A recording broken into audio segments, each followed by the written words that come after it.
We are going live. In 5. No, we're already live, Dan. Oh, You're too late. We're already live. man, let me fix my hair. All right. Oh, and you got your phone going, Dan. It's Okay, your guys. fault. I was on your...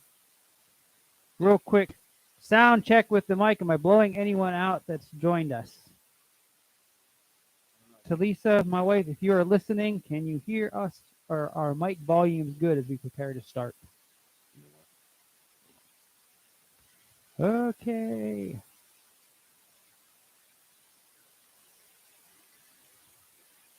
I don't know. For some reason, the Audacity is still not really picking up the audio very well. I mean, it sounds good. Yeah, sounds good. I think we're good for YouTube. I just don't know what's going on with Audacity if we're recording it separate. But I'm recording. I mean, it worked great last month. Well, hopefully everything's up to key. We are going to get started. Well, while we're waiting here for other people to join in and to get started, does anybody have any fun stories they'd like to share to kick us off, get us warmed up? Dan or Greg, do you guys have any or updates on rides? I know Greg has a new machine that you could talk about. I can talk about it now. You can talk about it. I just picked up a 2021 Honda CP125 Trail. Ooh, There's probably nice. there's like a handful available in the country. That I think, And you got one. and I know the right people. But it's the middle of winter, so you haven't got to ride much, have you? Started it up once, maybe twice. That was about it. So, Drove it through your parents' garage, Also- Jenny? a little bit. Looks way better in person than in videos or in pictures. Hi, George. Welcome to the live podcast. How's our audio sounding? I tried to adjust the gain from last week or last month because I know I was a little bit too much and it was just crackling and probably blowing you guys' speakers all over the place. I've adjusted it for this month's podcast recording, so hopefully we are a lot better. This right here is about the loudest I'll get throughout the podcast in my talking, so hopefully we are good to go. We are going to give it just another quick minute here. Lisa says she hears a little interference.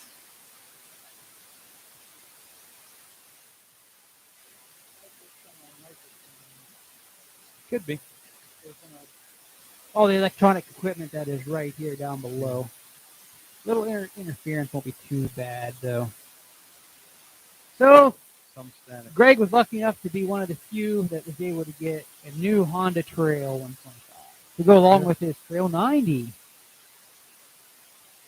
Robert said, hello, by the way, Robert. He can hear some static as well. So what is going on with this sound? Well, while he's figuring that out. Yeah. Go ahead. Tell us the story while I play around here. No, I was just going to ask Shane the question since the question. Or tour. What are your thoughts on, since you say battery is the future? Kind of just choose your idea there in the text. See if it's kind of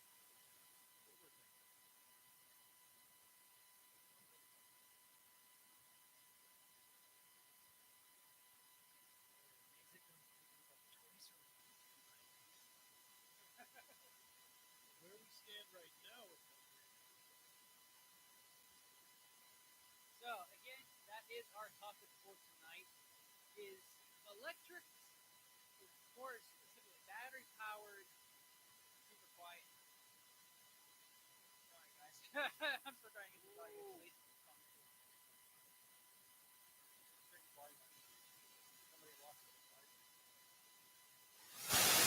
Is this better? Am I back? Everyone's thinking of the what are you touching down there? Can you hear me now? Are we back any better? No. You said you think battery is the future. So if you can kind of explain on what you're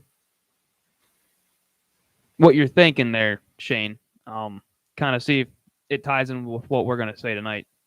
Louder. Tell Lisa's saying louder, but also, okay, that's better. Okay, we're good. I'm going to stop touching my controls. We just super glue this thing. But that is tonight's topic for this Pep Talk Live episode is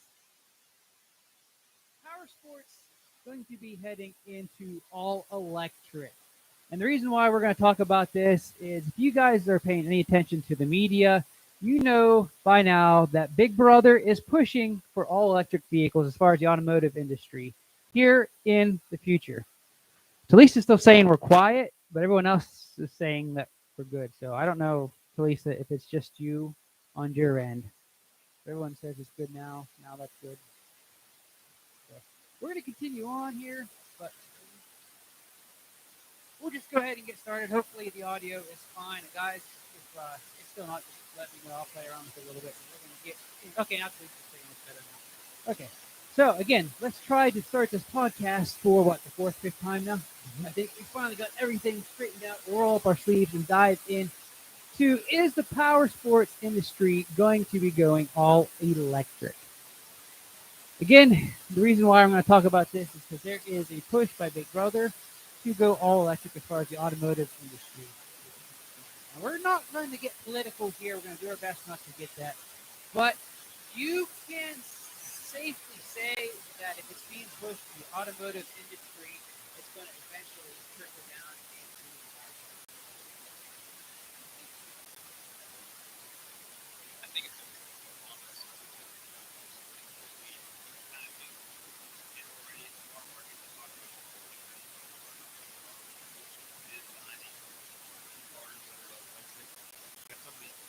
Four side by side starting to go with some electric side by sides. We'll see. And here's the one main point. The quick little statistic, I can say that, little statistic I got off the internet today. The UK plans to ban all fuel and diesel sales by the year 2030. Now, I don't know if they're ever going to be able to do that. I mean, to say that you're going to do away with all gas and diesel sales by 2030, I mean, that's not that far away. But if it comes down to that, then, you know, who knows? It's more gas and fuel for us. Yeah. Now, Shane is saying that I sound good, but it is it's going in and out. So what is going on here? Because Talisa said our audio is going in and out. So, Dan, what are your thoughts on that? Here's another couple quick statistics, and I'm going to let you guys talk while I fiddle around with the controls a little bit more. As far as car manufacturers are concerned, Audi is claiming no gas-powered vehicles whatsoever by 2033. Jaguar is claiming by 2025 their entire line is going to be all electric. 2025, yes, 4 years. I can do that. They're going to be all electric. I don't believe that. GM saying no gas or diesel light-duty pickup line by 2035, being all electric from 2040. GM, and then Mazda, Mitsubishi, Nissan all say by 2050 their entire line is going to be all electric. 2050 is more believable, but that's 2025. With the battery technology right now, put a big load on the truck.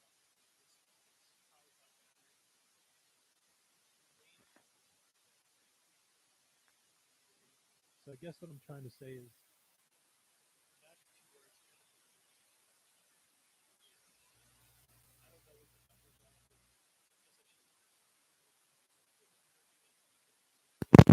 the best batteries for vehicles and a gallon of gasoline. I'm sure you can look that up really quick. I'm sure there's a quick access spec for that. It's multiple times. Energy density. Keep talking, guys. I'm still trying to figure this out. Yeah, because everyone's saying it's like you were saying, Lisa. It's going in and out, and I don't know what I did different now. Shane is saying that I got it loud now. I really haven't touched anything besides moving stuff around. That's the camera. All the audio stuff is right here. We've never had this issue before. So, I don't know. What did they say? Jaguar by 2025? Yeah. I don't know what kind of lineup Jaguar really has to begin with. So, I mean, in their personal vehicles, I could probably see that. But realistically, by 2025, no manufacturer is going to have literally any of the quirks figured out to discontinue all the gas models by 2025. I mean, it's almost impractical at that point because they're going to be really unreliable. They're going to have issues.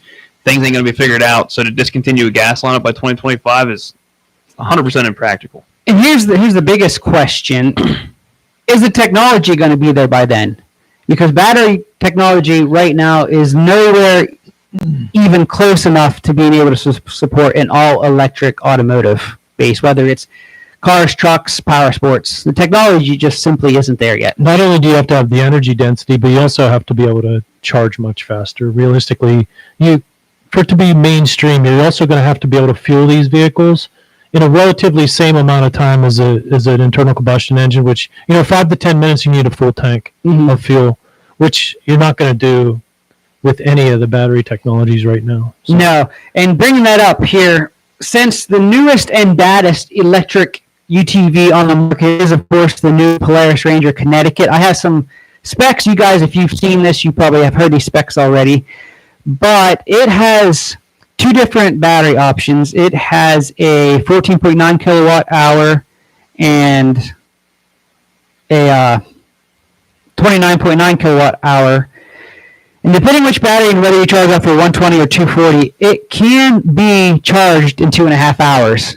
Not good enough. It's not good enough, but it is a lot better than what it used to be. What are you going to do at a rest stop for 2.5 hours while you're waiting for your car to charge? I don't know. Now, what electric does work good for right now is short-range trips. If you're commuting to work 30 minutes, there and back, you can make that work. You can charge it at home every night, but if you're traveling cross-country, it's extremely challenging. And I'm sorry. Troy said that speak up, so I'm still must be having audio.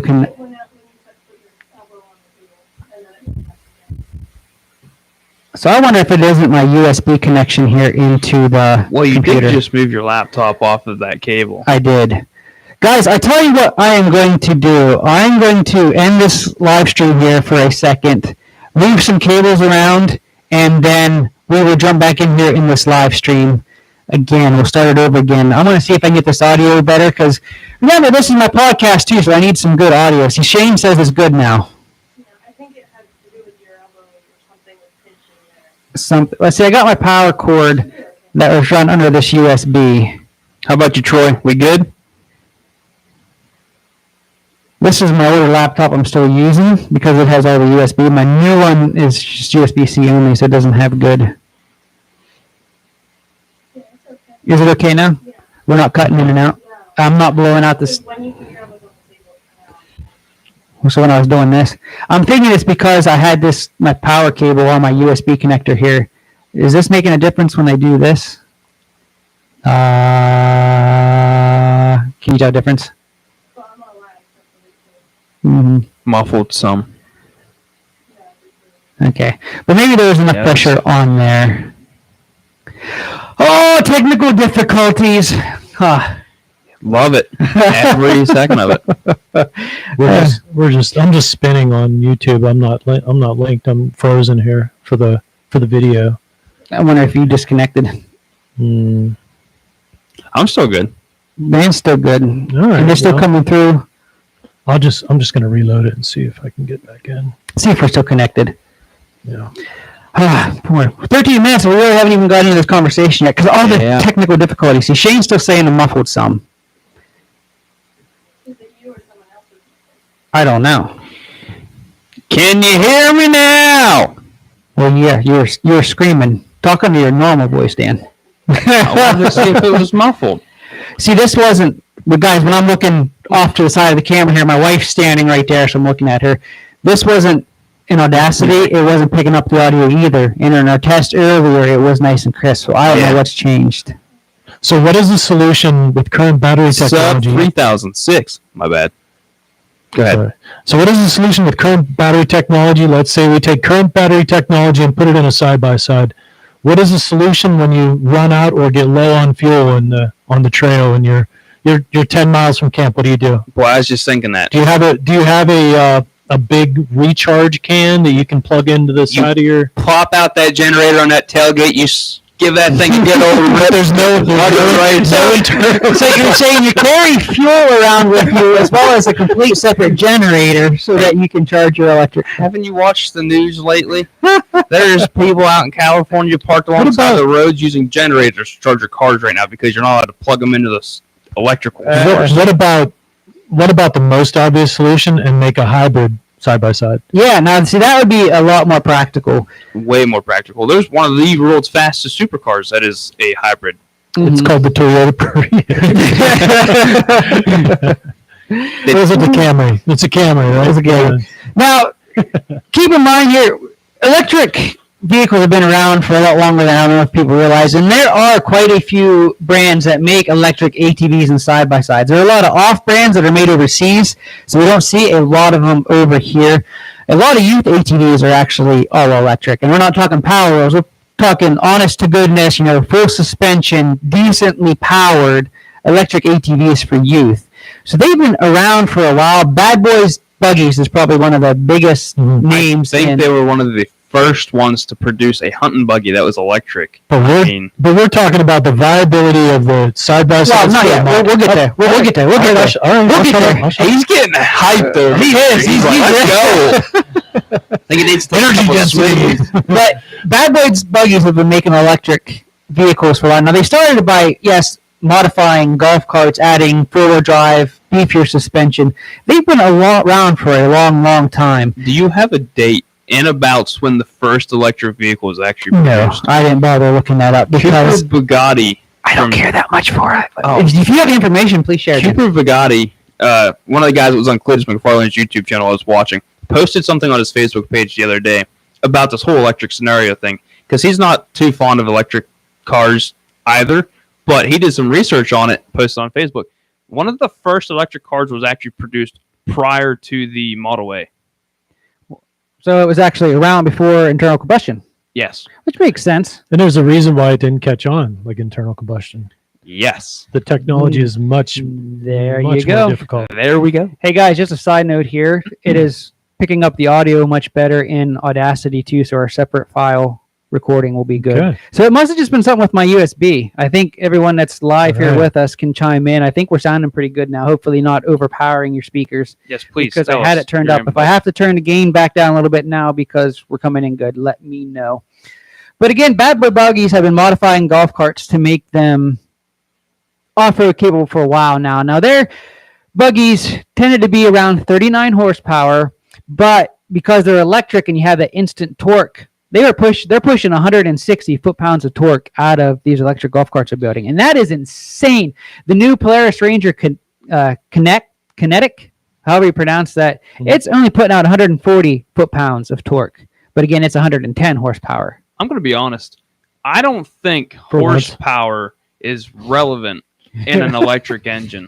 And I say not No, relevant. And the reason is because horsepower in a car gets you speed. Mm-hmm. Torque in a car gets you acceleration. Now, most people are going to deny that. They're going to argue that. It's a combination of both. Yeah, but if you don't have one, you don't have the other. complicated. Your car's going to be Complicated slow. If you have torque, it's going to be fast off the line, but not fast in the high run. If you have a lot of horsepower, it's probably running high RPMs. Like a high horsepower engine usually runs 6,500, 7,000 RPMs. A high torque engine usually runs 3,500 RPMs to $5,000. Mm-hmm.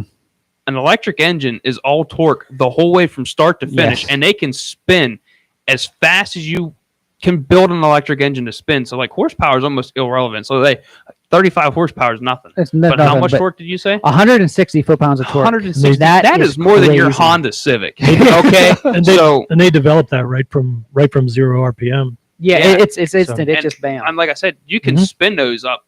It depends on how you build the diodes and your wiring and how you design the electric engine. But you can spin those things probably up to like 12,000 RPMs or something like that. Yeah, and that's where we'll be getting into, advantages and disadvantages here throughout this podcast. Well- but that is one of the best advantages of. I'll bring up one Okay. point. I used to be, many years ago, I still am to some extent, but many years ago, I used to be really into RC, radio-controlled model buggies and airplanes. Nerd. With the buggies, the with the buggies, the gas motors in straight line used to be way overpowering for the electric motors. Even in races, I've gone in national races.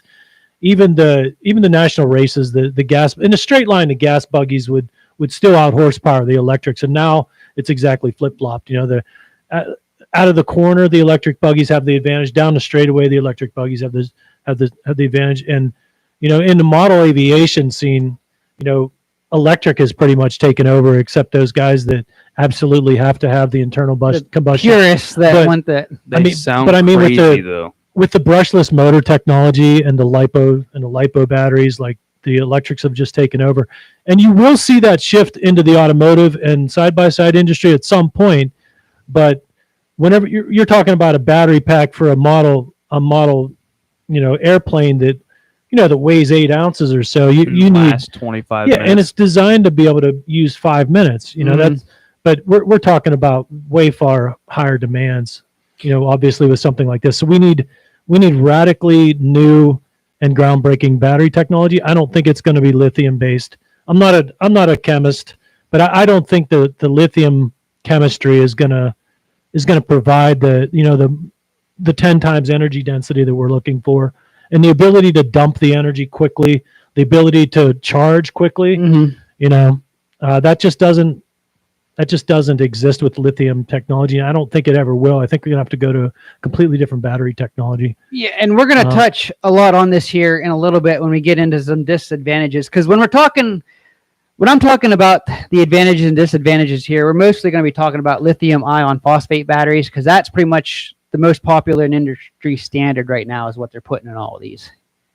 So we'll get into some of that here in a bit, but I think you're right, Greg. It's just lithium ion. Of course I'm right, Jason. Do we even need to say He's that? the smartest one He here. is. Come on. He went to college. Yeah. Lithium ion phosphate batteries is the best batteries we have right now, but it's not enough to be sustainable in vehicles. It just doesn't work. And when you look at it from a size perspective, like you have all these individual cells that are packed side by side. What it needs to be is just it needs to be a big container, and the entire volume is the battery.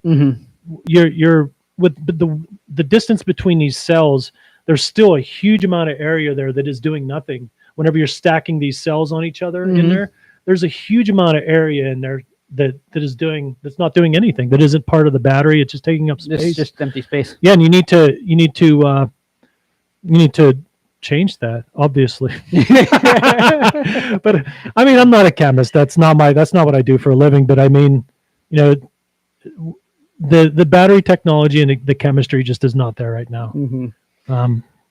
All right, I'll see you guys later. No, so Greg's like, all right, we ain't there. That's enough said. That's all we need to talk about. Oh no, Can I say one more thing? Greg, this is Just one more thing. I know you wanted to talk. So no, but we're not censoring anything here, Greg. I'm not going to cut you off. Go for it. That's why we brought you along for the podcast. You know what? I don't want to talk now. He didn't raise his hand. anything. Yes, you didn't raise your hand. You didn't. I don't even remember what I was going to say. Oh well, all right. Lithium iron. All right, here we go. Lithium iron phosphate batteries. Same thing with that. You have a better cycle time with lithium iron phosphate. You can go thousands of battery cycles with lithium iron phosphate. The downside of that is they're very heavy. They're a lot heavier than lithium ion batteries, but you get more charge cycles out of them. You get better battery life. Other than that, it really doesn't help the energy density situation though. So thanks for chiming in there, Shane. But you're wrong. No, I'm just kidding. I'm just kidding, Shane. That was a good point. Okay, well, since we've been so negative here from the Hey, I remember what I was going to say now. I was going to say that all being said, I'm negative Greg, I guess. Dave Junior. Not that I've been negative, but like I will, if the battery technology is there, I will be the first in line to buy an electric car, electric truck, electric side by side. If the energy density is there, I'll be first in line for them, because they will outperform any internal combustion, supercharged, turbocharged or not. They will outperform any internal combustion engine. And that is very true. Yep. And it's So that's getting into some advantages there. It's like you were saying, there are advantages to Again, you don't need to say that I'm right. You can electric vehicles, but the technology just isn't there yet. Like we've already, like Greg's already, but he's pretty much. I feel good because I'm usually the one that sits here and talks, and you guys listen. But I feel like we have a battery Well, we're nerd. talking in chemistry. Yeah. I don't have a degree in chemistry, but I've had a lot of chemistry courses in my life. So, I mean, again, I'm not a chemist. That's the disclaimer. Not a You know what? chemist, He's a but- chemist. We're going with he's We're a going chemist. with Yeah, There's pharmacist, chemist, they kind of Yeah. like you. Hey, you got to know how to stack battery cells. You got to know how to fill pill prescriptions and battery packs, they go hand in hand. One interesting thing I discovered here when looking up research on modern lithium-ion battery technology and what you read about it on the internet, there is a lot of extra fluff out there over batteries. Like what you see, they claim these batteries are. Mhm. You get down and research into like the real world application of these, and you find that what you read about how good they are is not true. Well, I think they're, like I said before, I think they're bouncing off the ceiling of the lithium, the lithium battery ability. I think they're going to have to go. Somebody's going to have a revolutionary breakthrough. No idea when. I hope it's me. But somebody's going to have a revolutionary idea with new chemistry that solves a lot of these problems. But Yeah. I think in order to have electric, the durability and everything, there's going to be not consequences. There's going to have to be cuts that they're going to have to make in order to make some of this electric stuff work. I think like the ranges that they want to get out of them, but the technology that they're trying to throw into these machines with the amount of range they're trying to get out of them, like all the fancy stuff that's in these cars. They got lights everywhere now in these. And cars we had stuff like discussed that. this too. It's crazy. Why on an all-electric vehicle do they insist on putting all these extra fancy lights, all these extra electronic components just to make it look good when it's just going to suck your juice? biggest problem with electric vehicles, going back to the on-road electric vehicles, going back to those, biggest problem is what do you do when it's 0 degrees out and you need heat in your vehicle? Then what do you do? You got to fire up your all-electric HVAC in there, which is going to suck and destroy your range. I have several friends that own Teslas, and they're amazing vehicles. They're awesome. They're their limitations of everything like we've been talking about. I hope I develop a battery someday that I can sell to Elon Musk, but that's not likely going to happen. And that's going to play even more of an effect into like the power sports industry having all electric vehicles. Is they're going to be in the elements so much more. They're going to be more susceptible.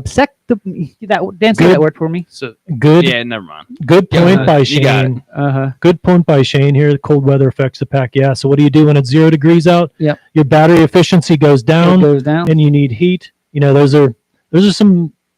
That's a big deal. And you need to go. What if your range is 300 miles in ideal circumstances, and you have 80 miles each way to work? You're going to be pushing the limits of that battery pack when it's cold. When it's cold. Mhm. Absolutely. And is your employer going to let you charge your car while you're working? 'Cause Probably that not. is going to take up your whole paycheck just to charge you on his server. So I think going back to the hybrid idea, I think we're going to see this. I think we're going to see a shift to almost all hybrids, maybe in 15 years, and then you're going to see a gradual shift to electric. But it's all going to be based on whenever we have, the breakthrough of the battery technology. That's going to be the main issue. We'll have to make the shift to hybrid until that technology Assuming comes there's no along. big drastic increase in battery technology, that's what we're going to see. I think we're going to see everybody going to some form of dual driven technology. And I'm honestly surprised no one has even dabbled in that in the power sports industry. And I wonder if it's just simply because of the limited amount of space you have in the chassis of a ATV, a UTV. Because not only do you have to have the internal combustion engine, now you have to have room for the electric motors as well.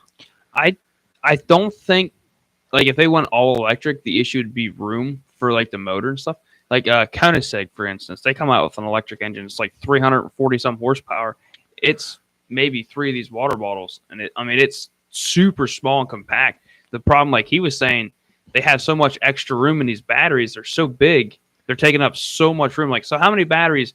There was Thousands. Polaris, the Polaris one. It was like the old 2000, like 11 or 12 EV Rangers. Like when they first come out, we sold one of those not too long ago. Had to put new batteries in it. It had 6 batteries in it that were this big. It's like they're huge. Mhm. I mean, where are they going? Yeah, and Shane just made another good point here that people that don't ride and use just on the farm or ranch could be okay, and I think that's kind of where Polaris is pushing their new Ranger Kinetic is for the farmer, the ranch hand. So we're going to have the evolution of the side-by-side all over again. Where did it start the first time? It started on the ranch. It started with the Rhinos.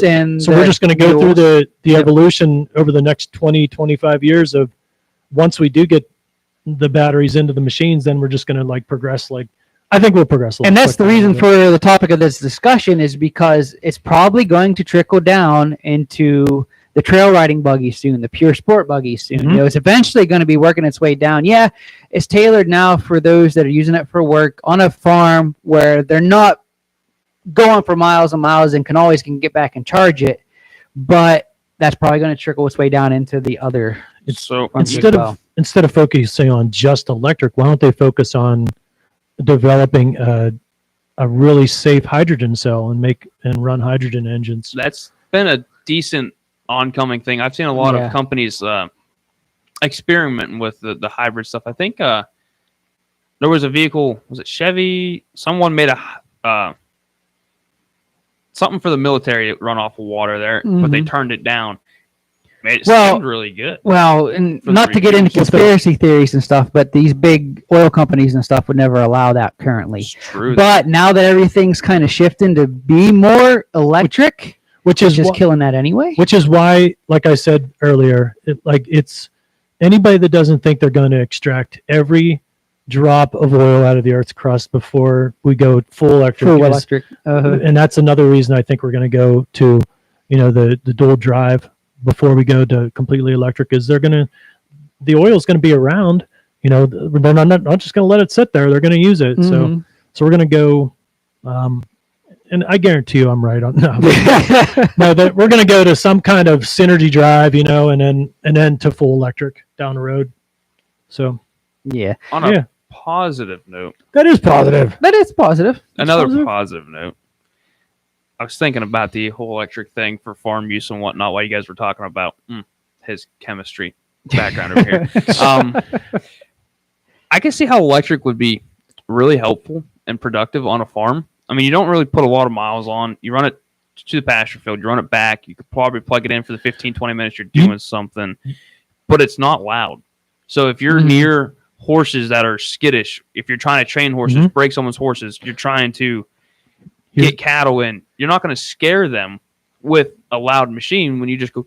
Now with heavy equipment where mass and size matters, like skid steers, you could have your battery pack on the bottom of the machine to give you a low sound. With a skid steer, an electric skid steer might actually work pretty well. If you could, I don't know what I mean with the hydraulic motors and the skid steer though. With the electric, I don't know how much. I don't know. What's that going to do for your range drive and all that heavy hydraulic stuff? But just delete that last 30 seconds. With Powersport, anyway, I see where you're getting at though. Something like something that's going to be that benefits from being heavy anyway. Yeah, could see the electric technology first. Yeah, it could. So. But I think, I don't know why we're not seeing hybrid ATVs and side by sides. I mean, that wasn't even part of my discussion. I never even thought of that for this discussion, but that actually makes more sense than going all electric. But it does. It's probably like you said, they came out with that motor that's about the size of them 3 water bottles. Yeah, I mean, what is the cost on that little motor? Because it is probably outrageous. Not the sliced idea. Now, would you put the motors, if in an electric side by side, would you put the motors out on the wheels where you have all this moving mass around, or would you put it inboard and then drive it with the CV joints did? Yeah, that's I think the more effective way would be inboard. Yeah, I think it might be a wash on how much weight there is because, by the time you're inboard and then you got to run the differential and the drive axles out to each wheel, you might be around the same weight and mass as if you just had the motors out on the 2 motors out on the thinking of hubs. the how hubs. most machines are modern, run off of CVT, you could have both the gas motor and electric motor connected to the same shaft for the CVT and Mhm. switch back and forth, which would help Mhm. simplify it. But- Toyota does a very good job of it with their Prius. Mhm. So, I mean, you could get the fuel economy way down with with a what is the word I'm looking for? Not two propulsion systems. I said it a million times already. A hybrid? Hybrid. Yeah. That's what I've said it a million times already. Wow, I know. Tough break. Hybrid. Yeah, you could see side by sides with really high efficiency, but let's face it, nobody really cares about fuel efficiency in a sport side by side, do they? No, Right. but having a hybrid sport side by side would make the performance of that skyrocket. Because if you drove off the all electric motor Mm-hmm. when you stomped on it to get that initial launch, Yeah. it would absolutely propel you. And then your gas motor kicks in to give you that better top end speed Mhm. with a higher horsepower gas motor. I mean, that would be that. We're going to start designing. We need to come up with a hybrid, Greg. Yeah, we need to basically steal Toyota's technology and Plug it into an ATV or Right. UTV. Okay, but I don't think we ever got onto this. I do actually have listed here several benefits and disadvantages to full electrics. benefits. There are So, none. well, no, No, I'm just kidding. there are benefits. Okay. First off, they do last longer than your typical lead acid battery as far as recharge cycles. Which kind of Like- are we talking about? Lithium. Lithium, I'm talking pretty much about lithium ion phosphate specifically, because that's probably the most advanced lithium ion. There are different kinds of lithium ion, and you helped explain some of those to me earlier. But I think Mhm. lithium ion phosphate is like the best we have right now. As far as cycles, yeah, Yeah. I think so. Yeah. Again, I'm not the battery tech. I'm not the battery expert, but I think as far as number of cycles and retaining, initial energy, like 80% or 90% of your original charging ability, I think lithium iron phosphate's the best. So. And as far as comparing it to like your old lead acid battery, it far out reaches Sure. the reuse cycle and the storage stuff. And you can run them down far further than Yeah. than the lead acid. Lead acid, I think if you go below 50% charge, I think you're in trouble, right? You're in trouble. And the thing with another advantage to like lithium ion is you pretty much have consistent full power till you don't. Mhm. It's Yes. the power. When it reaches that point, it just kills it. Where a You lead acid, you'll get that. With the lithium ion, you can see where your power gets a little soft, like your voltage goes down a little bit. little bit. But yeah, you have that. It maintains, It's more 95% power Yeah. until it's out of charge. Yeah. Now that can also be a disadvantage because if you're not paying attention to your range and you get out in the middle of nowhere and all of a sudden you're dead.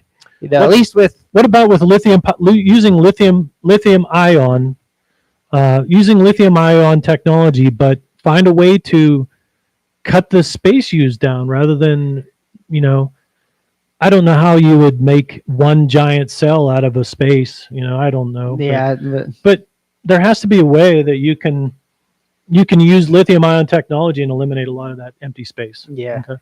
Lithium ion will charge. Dan, that will be your job to figure that out before next. He's not even listening. I was reading. I'm sorry. I'm reading. He's I- You're researching. I am, because y'all talking about the charging systems and Mhm. and I'm pretty sure I talked to one of the sales guys at one point. I'm trying to find it at the moment to back my theory and if I remember correctly.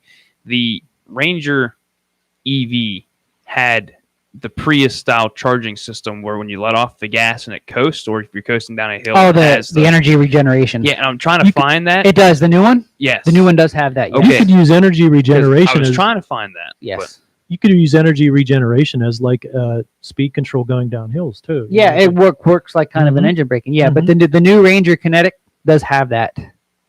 So it does. Okay. Lithium ion Research batteries, as far as compared to lead acid, they do charge faster and they dissipate slower. We already kind of touched on that. You have Mhm. your more power. Yeah.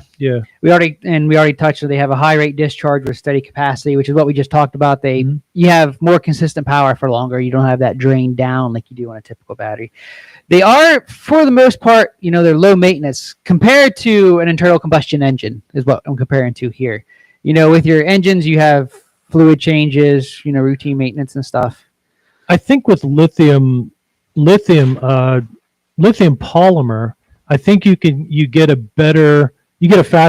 faster energy dump with those. I think than lithium ion, but obviously there's the danger of it becoming a bomb. Yeah, and that was a problem with those catching on fire. Those old lithiums is they would overheat and basically catch fire. So, aside that, you are talking about the motors also, yes, and the locations and whatnot.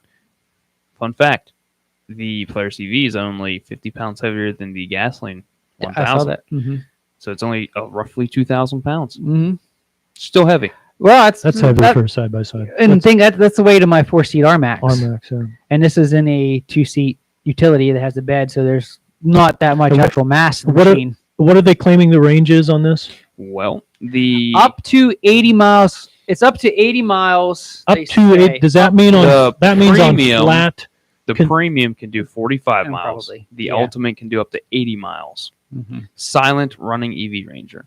Okay, so if you're ripping down a trail up hills and mud and stuff, you can cut that in half. At least cut it in half. Yeah, because when they say up to 80 miles on their one motor, they're talking about being in their economy mode, like you say, flat ground. They're not weighted down with a bunch of gear and stuff like that. Going at a modest throttle amount and not going wide open very much. Mm-hmm.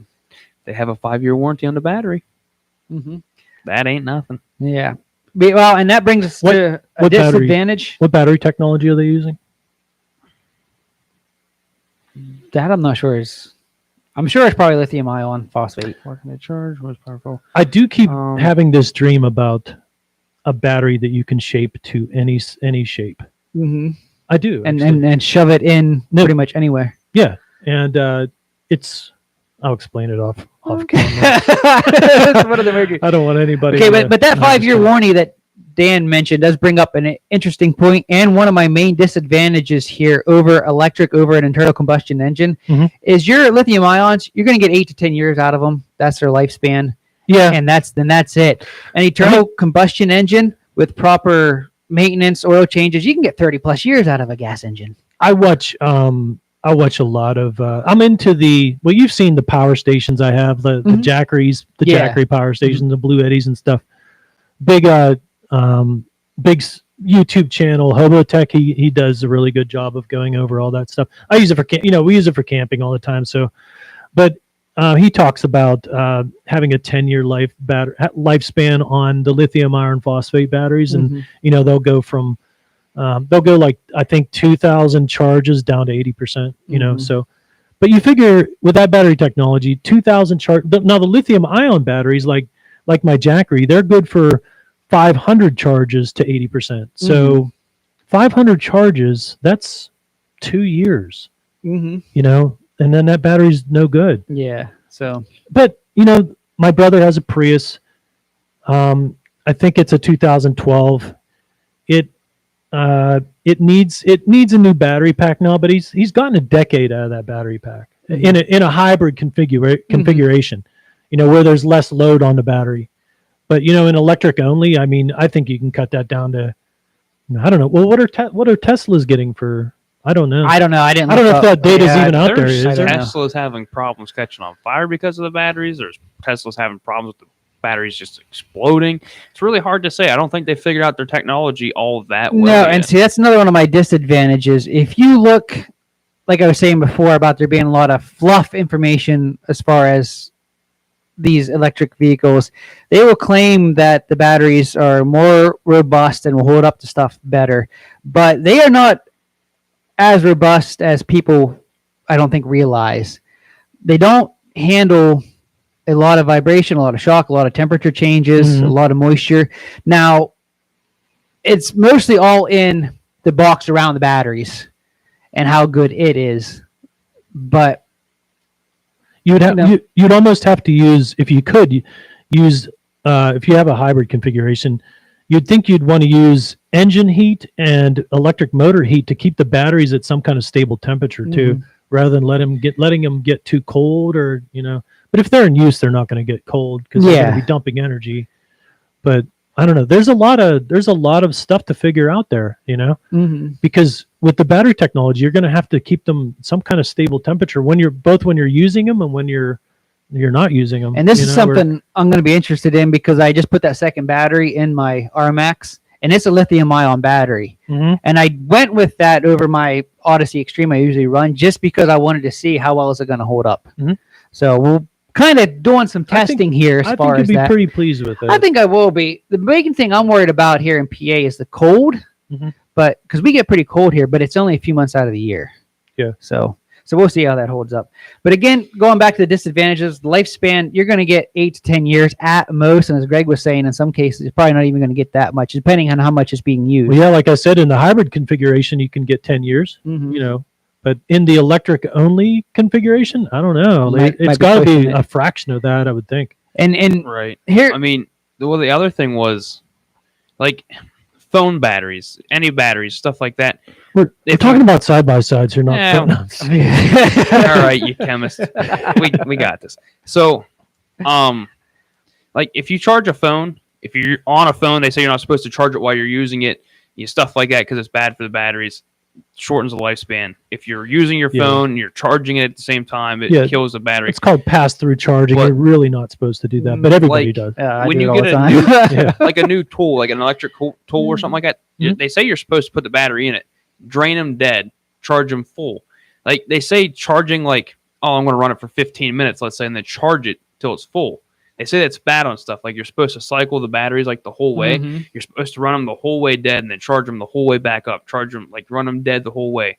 Because if you half charge them, they have a battery memory that over time they begin to think like, it's like I don't know. Does that make sense? Like they have a battery memory to them when you try to charge them. I thought the lithium. I know the NiCads were notorious for having a memory. But I don't know if the lithium technology has a memory or not. I don't know if that. If anybody can chime in and answer that question. And that's why I'm mentioning this because, I mean, if like farm use, if they use it half a day, they charge it quarter of the way. They do that so many times a year. How is that going to affect? Like you said, you don't know if they have it. I don't know if lithium has it, but I know other batteries do that. I know nickel cadmium, the older technology batteries, they certainly so we're talking like lifespan of batteries here, and if that's the case, that could really kill a lifespan. Yeah, because we went from nickel cadmium to lithium, so we need to check out the periodic table and see what else we can see what's next. Also, but that's a good point, especially like in a farming use. If you're out there using your all electric vehicle a lot during the day, well, chances are you have a little half-hour break. You're going to plug it in just to give it a quick charge to make sure that you're going to have power. Who wants to push a machine through the field? But also on a side note, you're looking at $13,699 for the base model EV Ranger, by the way. And that's for Troy asked how much it is. I do think that with the current technology, I think strictly farm use for just work, I think it's viable, right? It's viable right now. Yeah, it is viable, yeah. But I mean, we're a long ways off from the sport market grabbing this technology, Yeah, I don't. And like I had them a couple advantages, and I have so much here of disadvantages. And here's one thing to consider too, as far as everyone always going on and on about, as far as the environmental benefits to all electric. You put any amount of research into what goes on or what it takes to make and mine lithium and the cobalt and the other things that go into a lithium ion battery. It's highly polluting. It is very, very polluting. It is. And that brings us full circle back to this, having an 8 to 10 year lifespan. This information I'm going to tell you guys right now all came from the Institute for Energy Research. As far as I can tell, it's a pretty reputable institution. So if you're getting an 8 to 10 year lifespan out of a battery, it is estimated between starting last year and the year 2030, when everyone's claiming to be pretty much getting all electric at that point, 12.85 million tons of lithium-ion batteries will go offline, meaning they've lived their life and they're done. Whereas they estimate that in that same amount of time, only 10 million tons of the components to make more batteries will be able to be mined. So we're going to burn through this the minerals, the components for these batteries are a lot faster than what we can mine them to make new ones. So when everything is converted to all electric, how are we going to be able to maintain the needs to keep vehicles on the road, keep power sports vehicles out on the trails? In 10 years, if battery technology doesn't change, we might be into a situation where we don't have the minerals we need to do it. And that's simply it. Or it just becomes too polluting to continue to pursue. you know? And you might be thinking, well, sure, 8 to 10 year lifespan, but again, getting into the fluff, you can recycle the components out of a lithium battery and use them to make more batteries. Well, guys, do your research. That is not true either. They will claim that you can pretty much fully recycle the components of a lithium ion batteries. In truth, if you guys do the research, only about 5% of batteries are recycled. And that's even less than other countries. Only about 2% are being recycled. And out of each battery that's on there, only a few of the expensive metals in the batteries are being recycled. And so recycling lithium ion batteries, whether it's possible or not, it's a very tedious process that they're just not doing. So it's not a renewable. It's not a renewable resource. But here is a renewable source: hydrogen power. Hydrogen, very renewable. What is water made of? 2 hydrogens and an oxygen. So we need to. I have no idea. I mean, I did electrolysis in school. Where you separate the water you separate the molecules of water. Now, I'm sure this has been beat to death. I haven't really seen anything. I'm sure this has been beat to death, like on YouTube. I'm sure. Why can't you just work on the technology of electrolysis? And you use that hydrogen and the oxygen. You use atmospheric oxygen, obviously, and then you could use a supplemental tank of hydrogen that you have on board that you may have to fill once every month or so. But most of your energy, 90+%, comes from the separation of the molecules. Getting your combustion oxygen from the oxygen atom from the separation of the molecules, and atmospheric oxygen. Why can't you? And hydrogen combustion is very, very clean. It's a lot like burning natural gas. It's the main product, I think, is water, from it. So I mean, I don't know. I might have just been rambling on for nothing there. Yeah, that's all right. I can edit that part out for the podcast. But again, I mean, it's not a renewable resource, and all the components out of the batteries that aren't being recycled, that the small percentage that are being recycled, the rest of that is pretty much getting burned and released into the air atmosphere. It's going into landfills, which is more toxic. They are using it as filler in like concrete construction products. So I guess what I was saying there was I just went too far down the rabbit path, down a rabbit hole on that. On the on the dual energy thing. But, all right, I'll get back to the electric now. All right, here we go.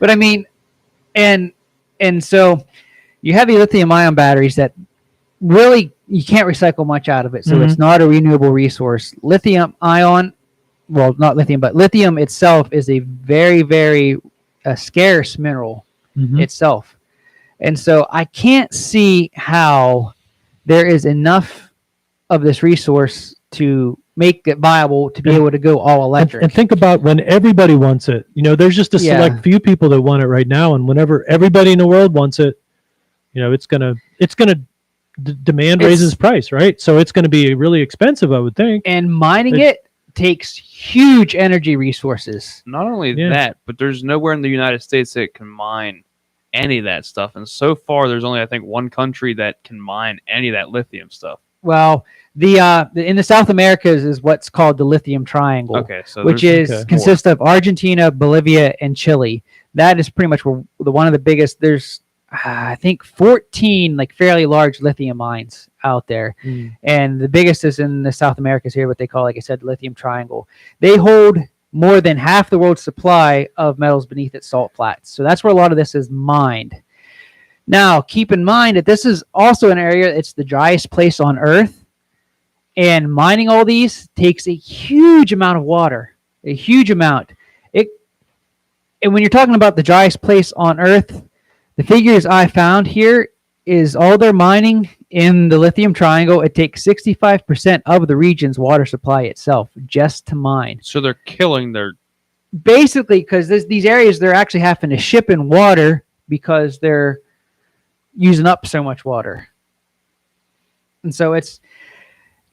I just can't see how. That's why they cost so much money. And that's just why it costs so much money. I mean, it's just. Which is another reason why we need to change. We need a new battery technology. You know, Yeah. we need to get away from lithium, I think. So but- simply put, what it comes down to, Heck, in order for there to be a place, in order for there to be a wouldn't that be place something? for full electric power sports, ATVs and side by sides, Uh-huh. just like the automotive industry, there's going to have to be a huge leap in battery technology for Mhm. this to actually be viable. Yeah. And what worries me is everyone's jumping the gun to go full electric without putting the effort to do that. I It's think like they're comfortable with the Well, status quo, it's a political move. and it is. I mean, we're trying not to get political here, but that is a lot of what plays Yeah. into it. I mean, and I don't know. I just think it's asking for trouble down the road. Yeah. It's asking for trouble down the road. I say nuclear power is, hey, it's highly efficient. It's really explosive. And it's funny, really explosive. It really like- explode but you here's the out of question. line up there. Nuclear power, modern nuclear power, Is pretty clean. pretty clean. I don't understand why we're It not is- building more It nuclear is power pretty plants. clean. But anyway, But that's, anyway, Yeah. I would say it's probably, you think about all of this that goes into just mining lithium, it's probably cleaner than mining lithium and making lithium ion batteries. I don't know. But I'm not an expert on that. But I don't know. I don't make batteries. I just use them. We just use them. Yeah, it's just, I hope we don't see the push to go all electric in the Too power fast. sports industry like we are in the automotive industry right now. the power sports industry is going to be behind the automotive industry anyway. It is, I would think. and they do. I mean, but thinking on that, I mean, we are having to submit to more strict emissions regulations now than we have in the past, just like the automotive industry has. Mhm. The power sports industry is probably, safely say, probably 10 years behind what we see in the automotive industry, roughly, as far as like emissions regulations and stuff. It's probably about 10 years. I would say so. So, I mean, it's probably coming. I hate to see it come. I'm not against electric vehicles by any means. There are No, they got a very place. good benefits to them. They do have the place.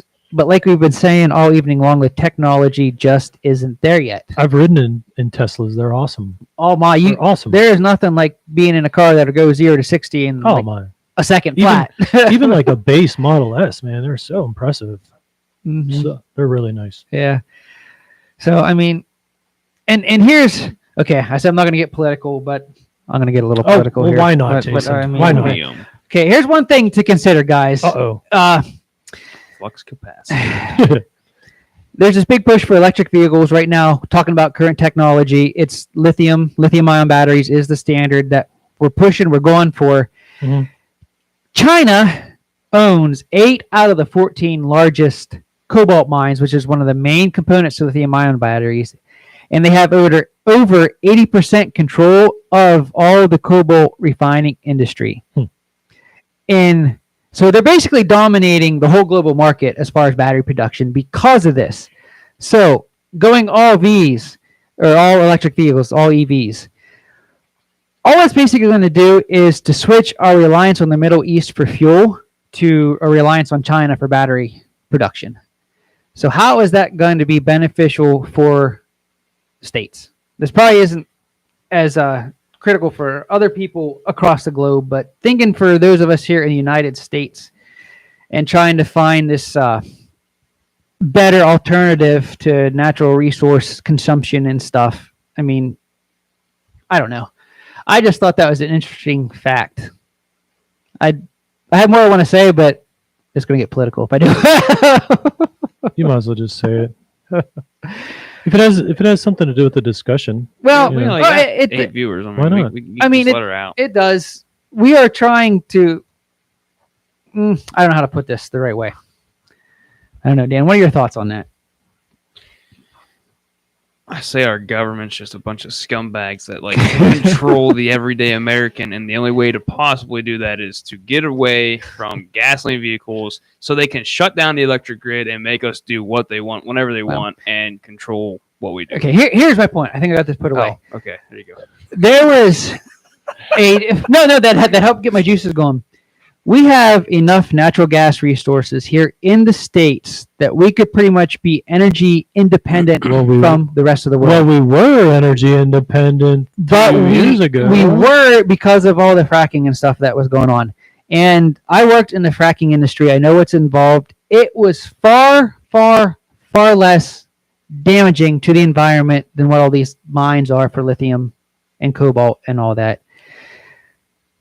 And now we're trying to switch to all electric to be energy efficient and resource efficient and to get away from using all our fossil fuels. But in doing that, it's just basically going to put us reliant on other nations to supply all our energy needs. Nations that don't care much for what we have here in the United States, don't care much for the United States, and would probably have no hesitation to say, okay, we're going to shut you off. And then what's that going to do for the best nation in the world? It's going to put us in a pickle. We're already in a pickle. Yeah, we are in a pickle. But on a side note, they're pushing so hard for this electric stuff. I mean, I don't know. You got the left side, you got the right side, you got the ups, you got the downs, you got the in-betweens that just need to disappear. Besides the point, you have all these people pushing for everything, but they don't want to upgrade our electrical grid to handle it. Like California sent out a notice to not charge electric vehicles as much as possible because their grid is burning up and they can't handle it. Yeah. How are they going to upgrade? That's a good point because we don't have the infrastructure the infrastructure to handle all these charging stations right now. So by 2025, one car company says they're going to be all electric. Can they do it by 2025? Guaranteed they can have all electric vehicles. Are they going to be reliable and anything else? Simple fact, we're going to be able to actually charge them. We're going to need to make more electricity, period. Right. So, and that was Jaguar, the top 3 cars that you said? Yeah, Jaguar was planning to have most of their line all... Jaguar. So that's a sports car. They're not a very popular car. Kia. They're a high luxury car. Not a lot of people own those, so that's fine, whatever. But they're pushing so hard for this, but like you said, they're not wanting to do the work to put into all this. Like, they're going to burn United States up. I mean, there's not going to be an electrical grid left if they keep going with the route that they're going as fast as they're going. It's ridiculous. That's a very good point, and I didn't think of that. Is that if they really were serious about all these mandates for electric, they would be scrambling to get the infrastructure in place right now. Yeah, you think they would be. They'd be open, like trying. Well, it takes a long time to build a power plant. There's no way around that. But I mean, yeah, that's a great point. Like, what are we going to do if we do go to electric in 10 years, and our energy demand without electric vehicles, our energy demand in 10 years is going to be a lot more than it is now anyway. Yeah. So okay, sorry, I'll stop talking. Well, no, but here's my point. If we build more power plants to provide the power to charge these electric vehicles, so we're solar, yeah, but what are the power plants going to run on? Are they going to continue to run the power plants on the coal, on the fuels? Is it just going to? Are we just going to burn that fuel we're saving in cars in the power? I'm not saying fossil fuel power plants, but I mean nuclear power plants. What do they run? 50 years? Yeah, at least, I mean at least that's pretty good. Yeah, that's pretty good. So. Oh, that is Shane. I did hear about that. That's true. That California put a ban on gas lawn equipment. What? Yep. Yeah, that was. I didn't know that. That wasn't that long ago either. No, it wasn't. No, that's also on a side note. You had the regeneration of what it would take to regenerate lithium in the ground and all that stuff. Mm-hmm. You had that all figured out. How long does it take for fossil fuel to regenerate? Like comparison. So you have about an hour and a half. Yeah. So. But like you figured out how many batteries are producing, how many is actually getting recycled enough to go back into the ground to reproduce for the future. But fossil fuel is getting reproduced every minute that we speak. So by the time we get everything sucked out of the ground, by that time there's already going to be more starting? Is there going to be more lithium starting to produce in the ground at this? I don't know. Yeah, I don't know how I as think- far as I don't know. that would, yeah, But that's something to think about too. I mean, it is. I think we will be invaded by aliens long before.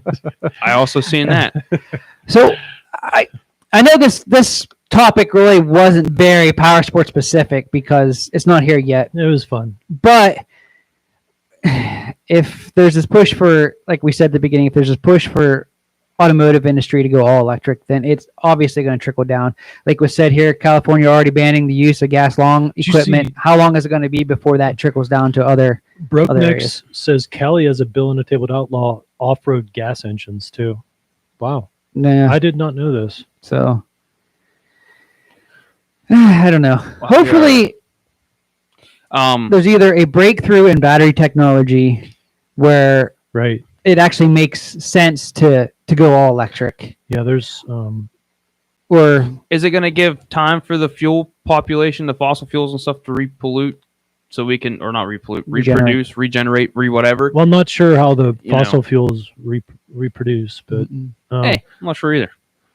because they claim there's only a limited supply of that as well. my That's the- perspective that's the on point. that is it's a finite supply. Yeah. And I think there's a lot of fossil fuels left, but harvesting them is going to be the issue. You know, the technology, offshore drilling is Yeah. we're gonna have to be a lot more efficient with that. Yeah. On a side note, a lot of people mention California this, California that, California this in these comments. The head of whatever it is called that's in charge of all EPA, pollution bullcrap, whatever you want to call it, is from California. He's the guy that is California. He runs California or whatever, the pollution program.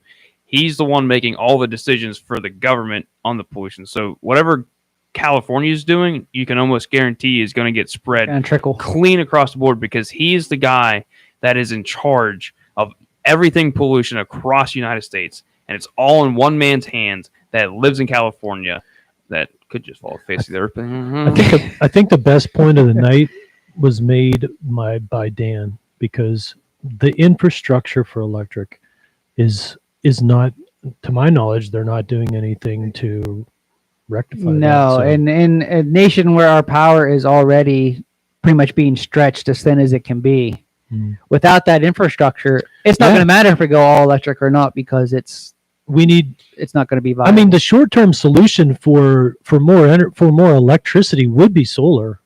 Mhm. It would be, panels are getting Solar. better and better and better. It's the only route to go, to be honest, solar. What's that? So that's the only route to go is Yeah. solar. Like windmills. To start a windmill takes more electricity and more to start a windmill than a windmill would produce in, I think they said 3 weeks Mhm. worth of running. So it takes more to start it and get it up to running.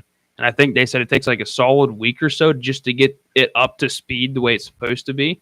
So it takes more electric to produce that than it will act, or to start it, than it'll produce in the next like 3 to 4 weeks. And they don't run them that long at a time. On a side note, windmills are also oil cooled and oil everything else, and they run a lot of oil through a windmill to keep them lubricated and up to speed, and because the engine's actually spinning really fast in those, Mhm. believe it or not. They use a lot of oil to keep that all electric source environmental clean. Mhm. So I don't know. like I said, solar's, like you said, that's the only route to go. I don't know what's in a solar panel. I know it's black. It's I got know- some wires in it. I know Elon Musk said if you had a solar field like the size of, what did he say, size of Rhode Island, it would supply the entire country. Yeah, but that's a big solar field. That is a huge solar field. That's a lot of windmills. Maybe it wasn't Rhode Island. I forget the size he said, but it would supply. the I rode Mountain Extreme. Well, we've been at Mountain Extreme there amongst the windmills, Mhm. and I like the sound of a windmill going woo, woo, but could you imagine a whole island-size wind farm with those going constantly? And the wind is not a constant thing. No, and the like sun Dan was- isn't a constant. like Dan was saying, if obviously, the wind dies and those all stop, the next then what? thing to go to get them going again. Where's it's gonna these be- water mills at? water mills? Yeah, Old-fashioned watermill. they're even experimenting with generating electricity off of the tides, of the tide going in and out. I think that failed though. I watched something on that. George here just commented that there's lots of hydroelectric dams in the West. Yeah. There are. Yeah. That's Yeah. what I was going to ask. I think But they could use more of those. I think Well, a the- lot of them does ship the Isn't- power to California to help support. Isn't the Hoover Dam's water level extremely low though, and the power output I think I might have and the heard power that. output is like really struggling. I think the Yeah. Hoover Dam is really low. Let me check that real quick. I could've known. But I mean, I wasn't like necessarily talking like dams and stuff like that. I was meaning like the old wooden spoke wheel. Just that the they- old water. which- Yeah. I don't know if they necessarily use that for power. I know they kind of use it to the water would run it. It would pull the water up. It was dump in the used to trough. provide mechanical energy to Yeah, But I power mean, tools and it stuff. Yeah. moves with Yeah, the there's- water. they're saying the Hoover Dam, the water level is as low as it's been since April of 37, Wow, 1937. so that's pretty So low. It's yeah. It's low. So I think those river technology, off the shore, you can put how many of those water wheels that can produce electricity. I mean, you could put tons of those everywhere. There's so many state game lands, state-owned properties and stuff like that you could put these units on and not take up people's space, Mhm. other people's properties, stuff like that. I mean, there's like you said, there's a lot you can do to produce electricity, but they're going about it completely wrong and completely impractical. Mhm. It's Yeah, but Yeah, I mean that tells. I know I said this already, but that tells me.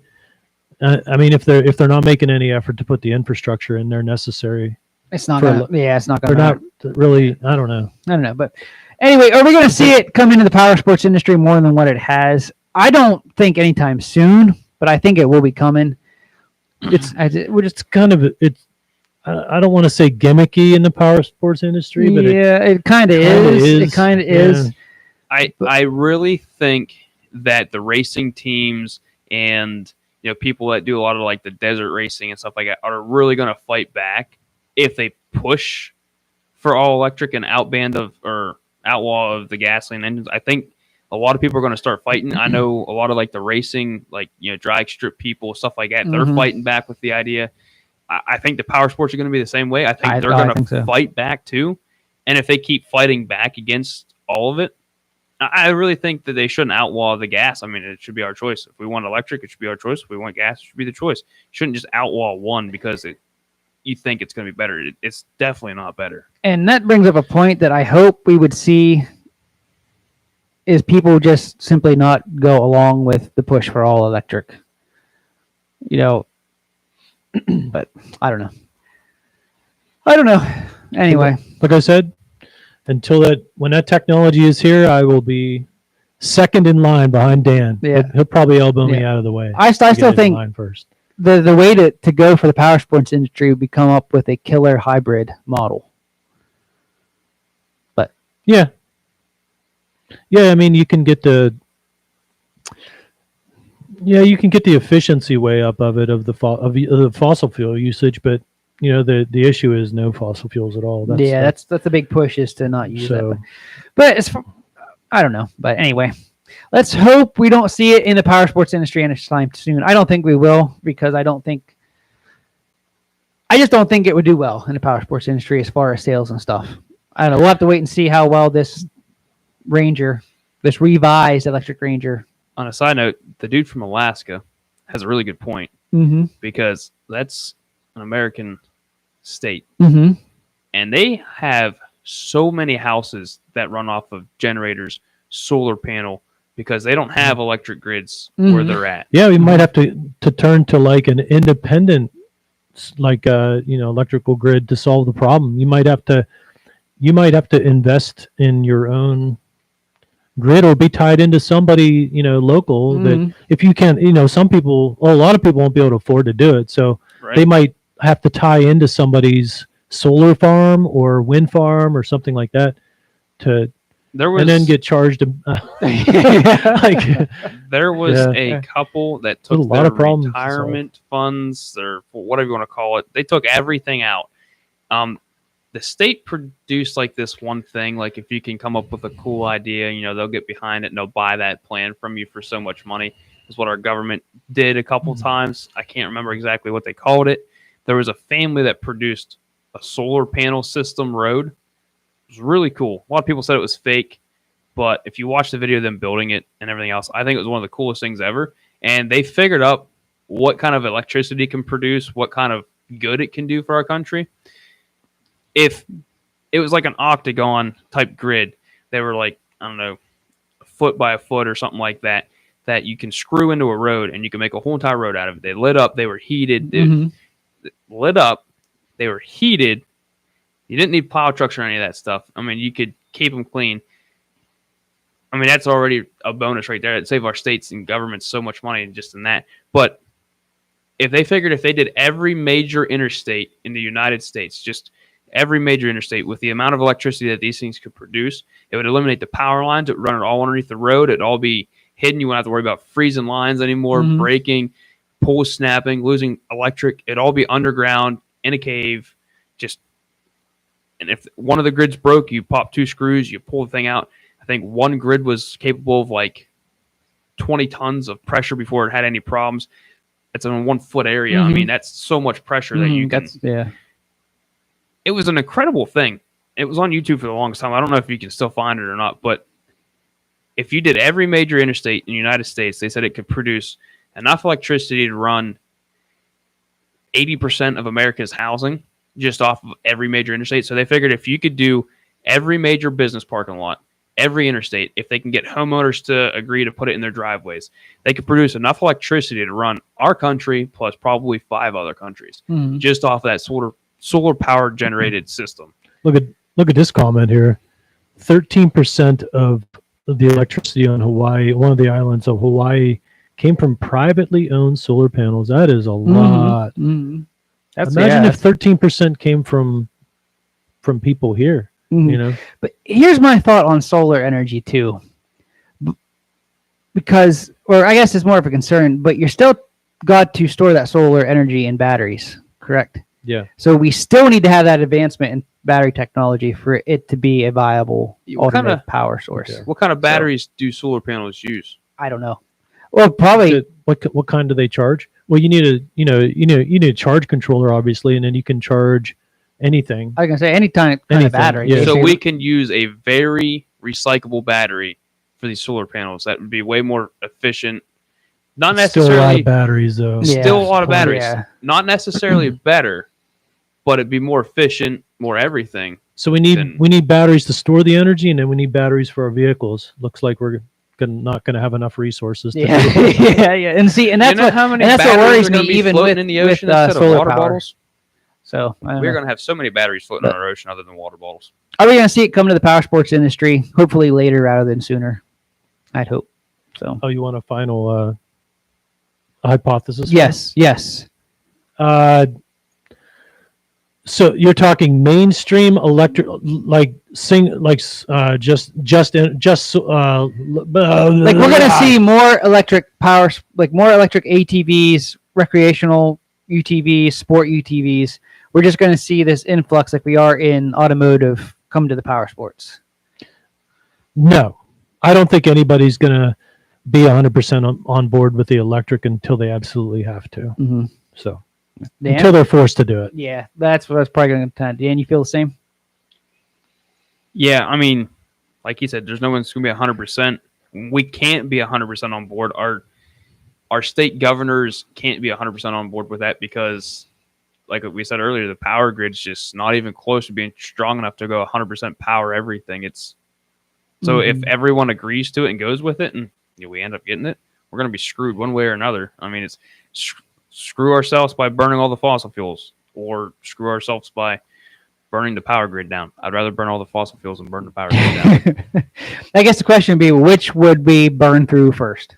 So we need to get back to fracking and getting this natural gas again. Huh? Well, the fossil fuels, I think there's a lot. Okay, we won't get into that. Whatever. We're not here to talk about fossil fuels. But anyway, is there a place for electric vehicles in power sports industry? Sure, like we said, I think the Ranger Connect or Kinetic, whatever that is, would be a good machine for someone on a farm or ranch.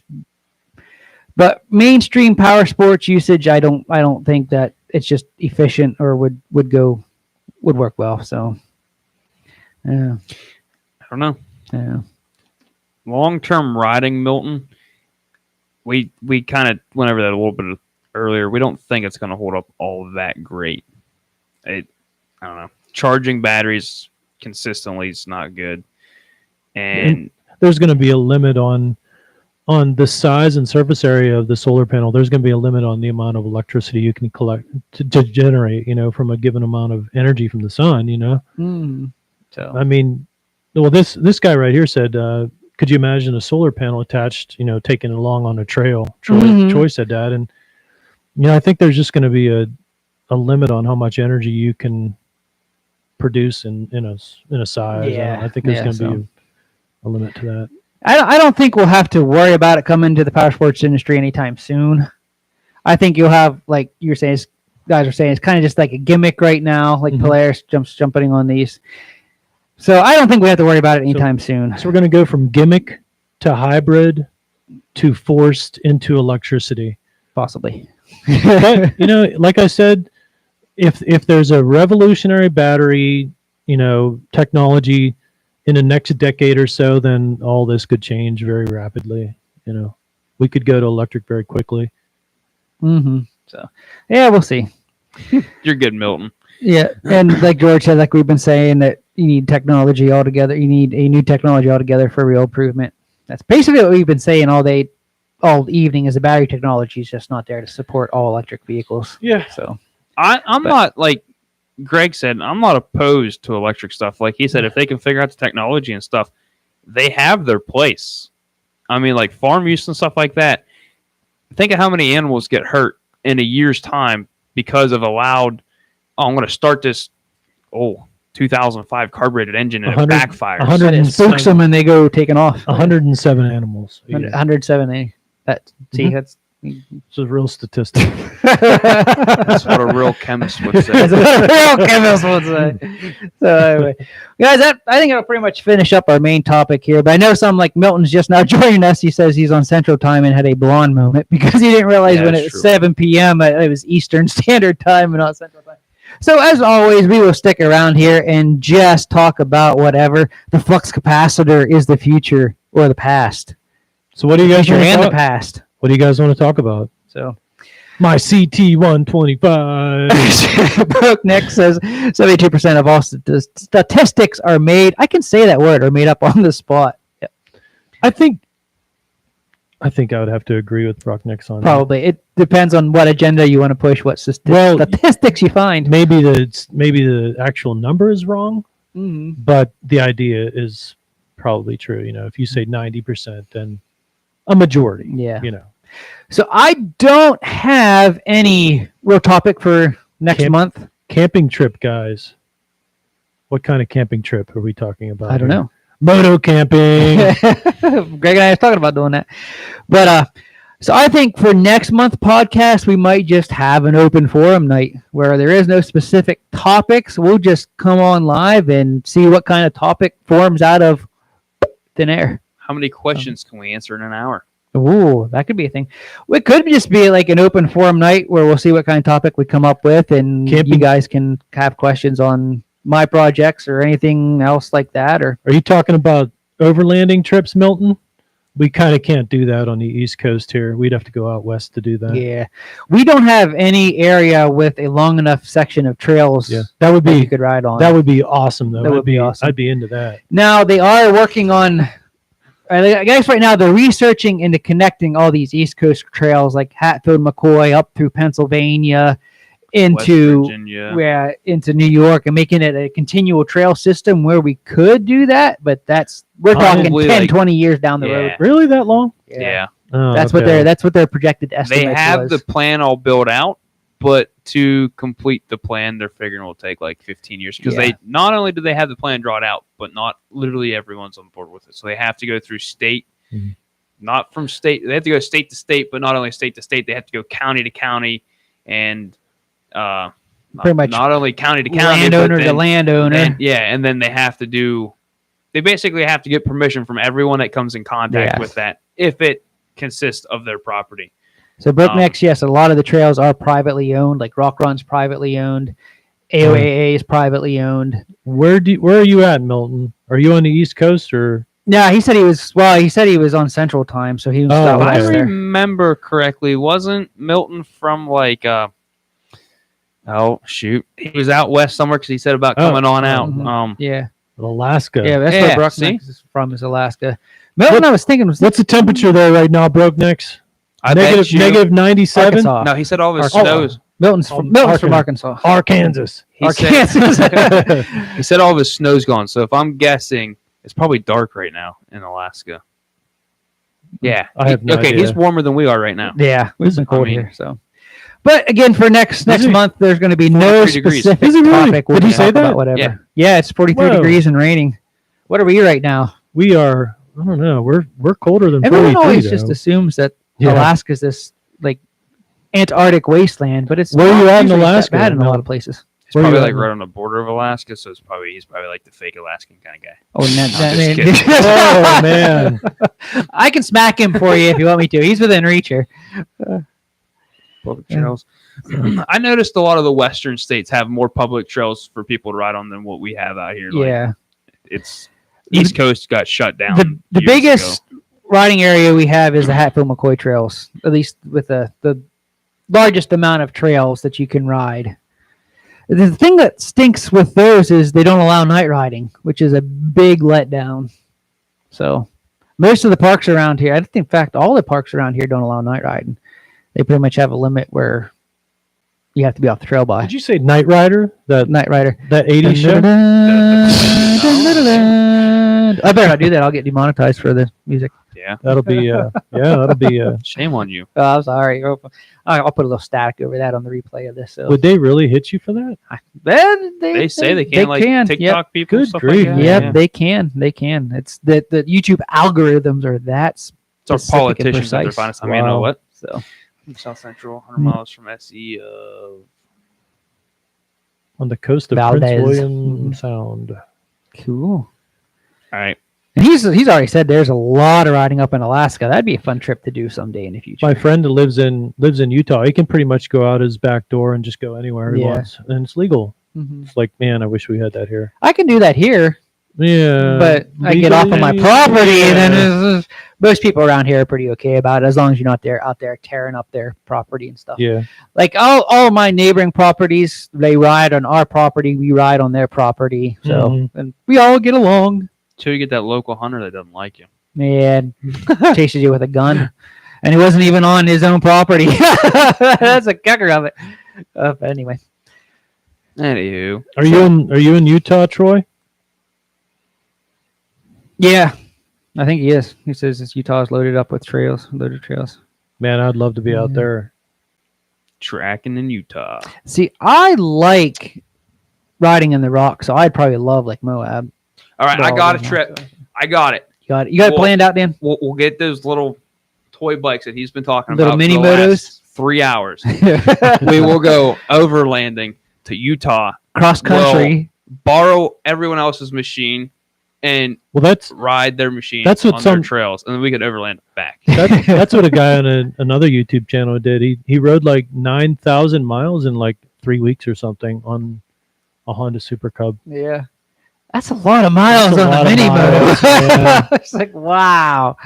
Woo-wee. So, That's a lot of saddle time, man. On a side note, the guy stopped at work today.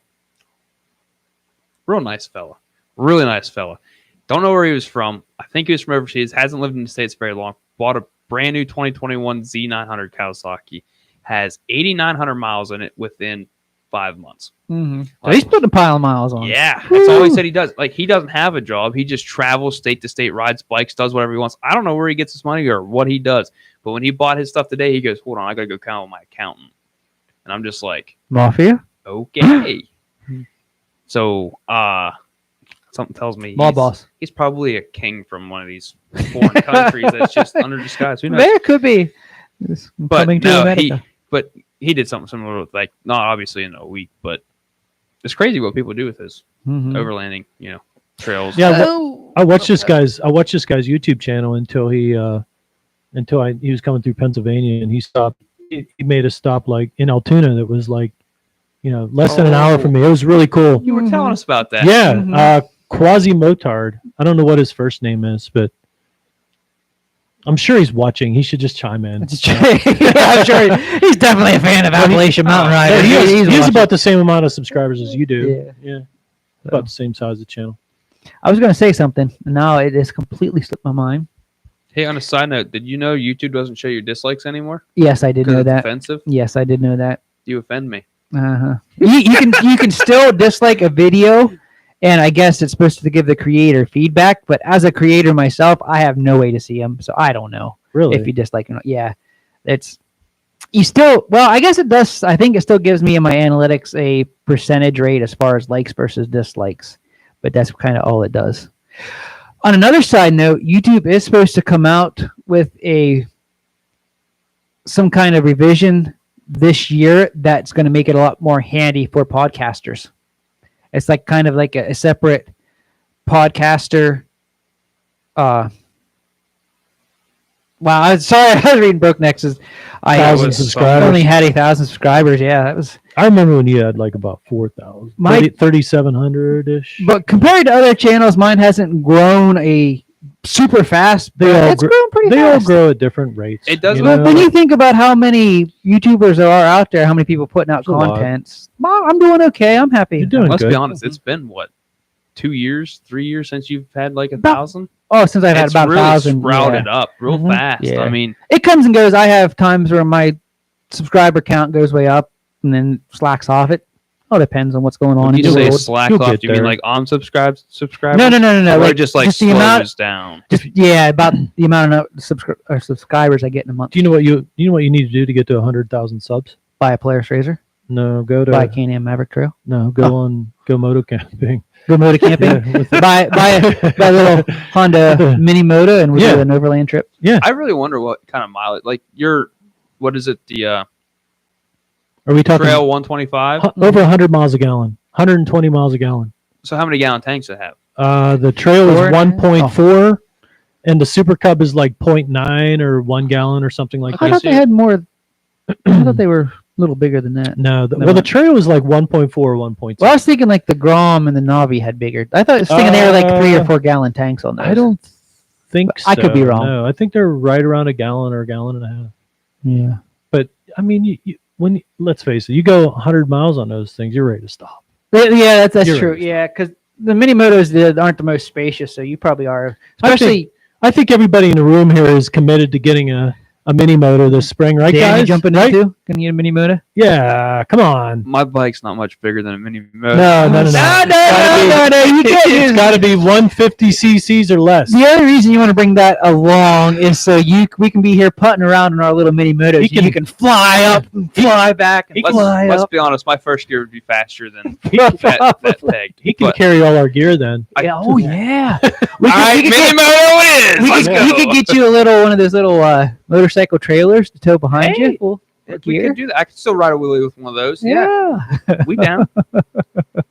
But yeah, I know a lot of my subscribers jumped in on my channel when I was doing Pioneer 500 content and have stuck with me ever since, which I very much appreciate, guys.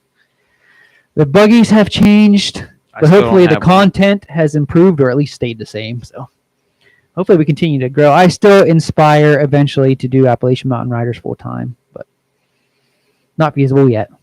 We'll work on it. We'll get there. We have to probably hit 100,000 for that. Yeah.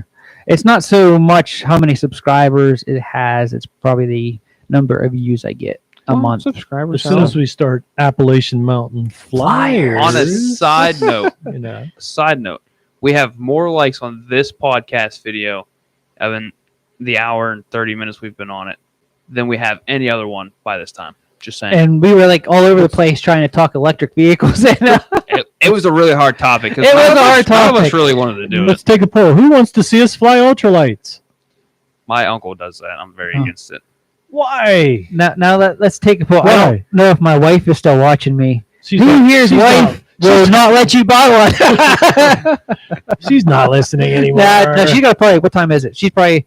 The kids are probably in bed by now, so Yeah. she might be back. So Tug of war. That's not a bad idea. that is not a bad idea. Arctic Cat versus, I'd say Raider. Well, the Arctic It's no Cat- longer a thing. You guys probably don't know this. These guys don't even know this. I sold the Arctic Cat. I bought it back because title got held up, and I felt bad I ruined that have the moment. guy having a machine, not having the title, and can't ride it. So I do currently have the Wildcat Trail back. I do plan on selling it again once I finally get the title. So, but yeah, we Okay, could so do a maybe tug not of the war. Arctic Cat. Well, we but, could do like Turbo 500 versus Rhino. Big Bear 400 That'd be pretty versus comparable. Kodiak what? 700. The Kodiak versus Rhino. Well, What? no, do the Rhino versus Mighty Mouse tug of war. They're probably similar weight. Hmm. Your Rhino You have outpower it. You have way more contact area. Well, with see, that's the your thing. I got the bigger tires, so that'd be You have easily as much torque, which wheel spinning power as I do. Mm-hmm. I mean, it's no contest. We have the same weight. It sounds to me like Greg's a little nervous he would lose, so he doesn't. I know. I'm in Greg's favor on this. I think Greg has a winning chance against Mighty Mouse. I think he would too. Wait, my theory is you have first gear, you have second gear. Depends on what tires you run. As You soon have as your- he shifts, I'm gonna drag him. You get the jerk, That- and I'll, exactly, Yep. because- All I need is him to go off power just a second, and I'll have Yeah. him. yeah. Yeah, it's- So you're gonna lose your wheel speed in first. He's gonna have the CVT where it's just gonna go right Yeah. up. And see, that's But what if my you thought shift too. to And if we destroy $1,000 in clutch parts, in this, no big deal. No you big know, deal. No You know big who's gonna come deal. out of it at the end of the day? Him, because he's got the CVT, or not the CVT clutch. He's got the I got the gear and gear. the gear and gear clutch. Just what I want to do. Milton said R-Max against Mighty Mouse, and I think the R-Max would downright drag Mighty Mouse all over the place. No question asked.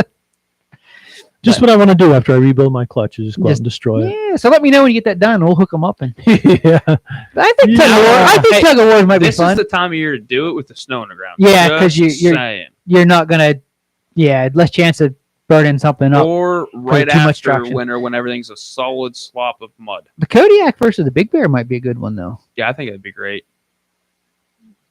Yeah, no. I still have the new machine. It's not even broke in yet. I don't abuse my stuff, man. I, ain't I doing don't that. blame you. It's an expensive hobby as it is. If you constantly, I destroy know. your I stuff. would like to be able to afford a tug of war and destroy stuff like other channels do, but I just can't do that. I've never so been. I don't have a about side by destroying. side, so I'll put my truck up. Against what? The R-Max? Whatever. Two of your machines. It's like, well, R-Max the and tree Mighty in the Mouse backyard if you want me to. versus Dan Chevy. Pioneer 1000 that would be against good. Armax. That would be a be pretty good. good one. I have to find someone willing with a Pioneer 1000 though. Would you do it if somebody brought it out? Yeah. Oh, absolutely. Absolutely. I guess I'm just boring then. You're just an old timer that takes care of his stuff. Yeah. I mean, everyone has that one old friend that's really slow and likes to out-abuse his machines. really slow. Great, thanks, man. And there's not that much difference between us in age. You know that, right? So Yeah, you're young at heart. He's younger looking, but I mean, I don't know about that. I will I'll say give you a I had benefit. someone in the school today think I was 28. Really? So I was quite pleased with that. A couple of the kids from work thought I was 30. So that's like the opposite. Yeah, Mhm. that was after I shaved my beard. But yeah, anyway, Yeah, you got to listen to Milton. You got to live a little, live a little. You got to live a little and destroy a little stuff, Mhm. huh? or in my case, a lot of stuff. Mhm. But yeah, I don't know about destroying stuff though, man. If it's somebody else's stuff, maybe Mhm. that. yeah, no, that's why I ride his and don't want my own. Yeah. Dan just he doesn't want a side by side because he just drives mine all the time. He's gonna get a mini moto though, so we'll be all. Well, maybe a Razor if he ever. I could probably get a Z fairly cheap. Oh, mini moto. Mm-hmm. Razors. We had like 4 trade-ins today, so you never know. Mm-hmm. So Might you're sell my saying truck like next around week. like in the low threes for a 125. If I remember correctly, the Z Boy, I that would- was beginning of the year, like middle of the year this summer when I started looking at them, but I haven't looked at them since. They're Any of you guys on here right now? Do you have any experience with the older Honda bikes like the CT90, the CT110, or anything like that? My experience is only as far as I did some work on yours and rode it on the trail back there. That's pretty much it. It is over 2,300 miles. Is that what it was? Oh, I couldn't remember. That's been Maybe Year 3,300 ago. miles. your trail. Yeah, the So 90. bad. Yeah. Ooh, I did for you guys that are still hanging out with us. I do have some goodies videos coming up here for the R-Max. I did, since you guys are here, I'll give you a little inside scoop. I do have tuning for the R-Max now, so we'll be doing some revised draggy times with the R-Max. Hopefully have another muffler coming from RPM. You guys may have already seen the video with a round series muffler that was super loud but sounded so good. I got their oval series muffler coming that we can do some testing with. Hopefully it'll be a little bit quieter for you guys. So I got the tuning, I got that coming. What else do I have coming? Oh, I drug out the 350 Warrior. He's going to get worked on a little bit more. Hopefully get it going. I don't know. And if I get my mini moto, we'll have some mini moto content coming for that. But and also, guys, keep in mind we have the trip to Hatfield McCoy coming up here in June 10th through the 14th. We'll be there riding. I'll have the R-Max and Mighty Mouse there to ride. And I will have my bone stock Rhino there. Oh, stock. Right. You got a sheave on that. I have a sheave on it, yeah. Are you going to bring the Kodiak or not? I can ride the Probably not. No. Definitely not now. $3,400. 34 MSRP price is $3,400 For that bike. The Z, yeah. Mhm. Which isn't. I think the Grom was like a couple $100 more than the it's- Zs. yeah. They're also a little more horsepower than the Zs. Like You to- you want something with a clutch, right? You can shift. Oh, yeah. It doesn't matter. Doesn't It matter. doesn't matter to me. Well, But then a lot of the mini motos are automatic. semi-automatic, right? Yeah, You shift, but it's no clutch. right. on a side note, Well, we have a yeah, couple people in this pep talk still. Mhm. None of your viewers has ever seen you on two wheels. I know, because None of I've never been on two wheels very much. Ever. Milton might be coming. Milton's coming in June. Oh, yeah. He says There we awesome. go. Wanting to go there. Yeah, again, that is going to be June 10th through 14th, correct? The 10th is a Friday. 10th, yeah, we're leaving. We're going down the 10th. Traveling on the Friday. We'll be riding Saturday, Sunday, Monday. Coming and back then Tuesday Going back morning, yeah. Tuesday. So that is... You when could we're always plan the same time we do, Milton. We always thrilled to have subscribers join us. Shane, the Pioneer 1000 is a strong puller. It probably would be a good match between it and the R-Max. But the R-Max, I think, would probably win hands down. It's got more weight. It's got more power. Is the R-Max heavier than a Pioneer 1000? Yes. Pioneer 1000 is, I think, 18. It's 16 or 1,800 pounds, and my R-Max is tipping 2,000. It's a little over 2,000 pounds, probably wet. So I think weight is going to have something to do with it, but wheel speed is going to have a decent amount to do with it. Like, I watched a tug of war with trucks and stuff. A Jeep could sit and pull a Cummins in this tug of war, and the Jeeps they would stay planted and stay low torque, low everything, and they could hold a Cummins in one spot until it dug a hole to where it couldn't go anywhere.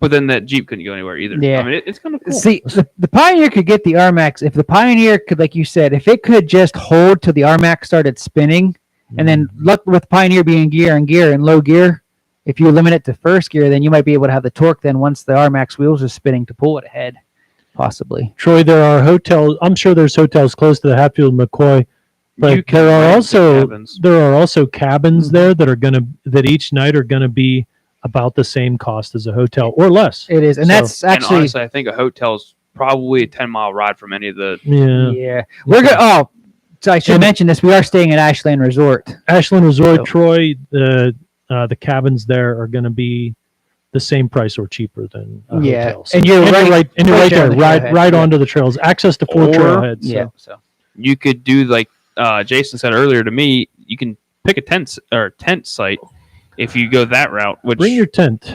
they do I have. mean, they have a bathhouse. Usually, how many? They had probably like 2 or 3 at the resort we were at. Yeah.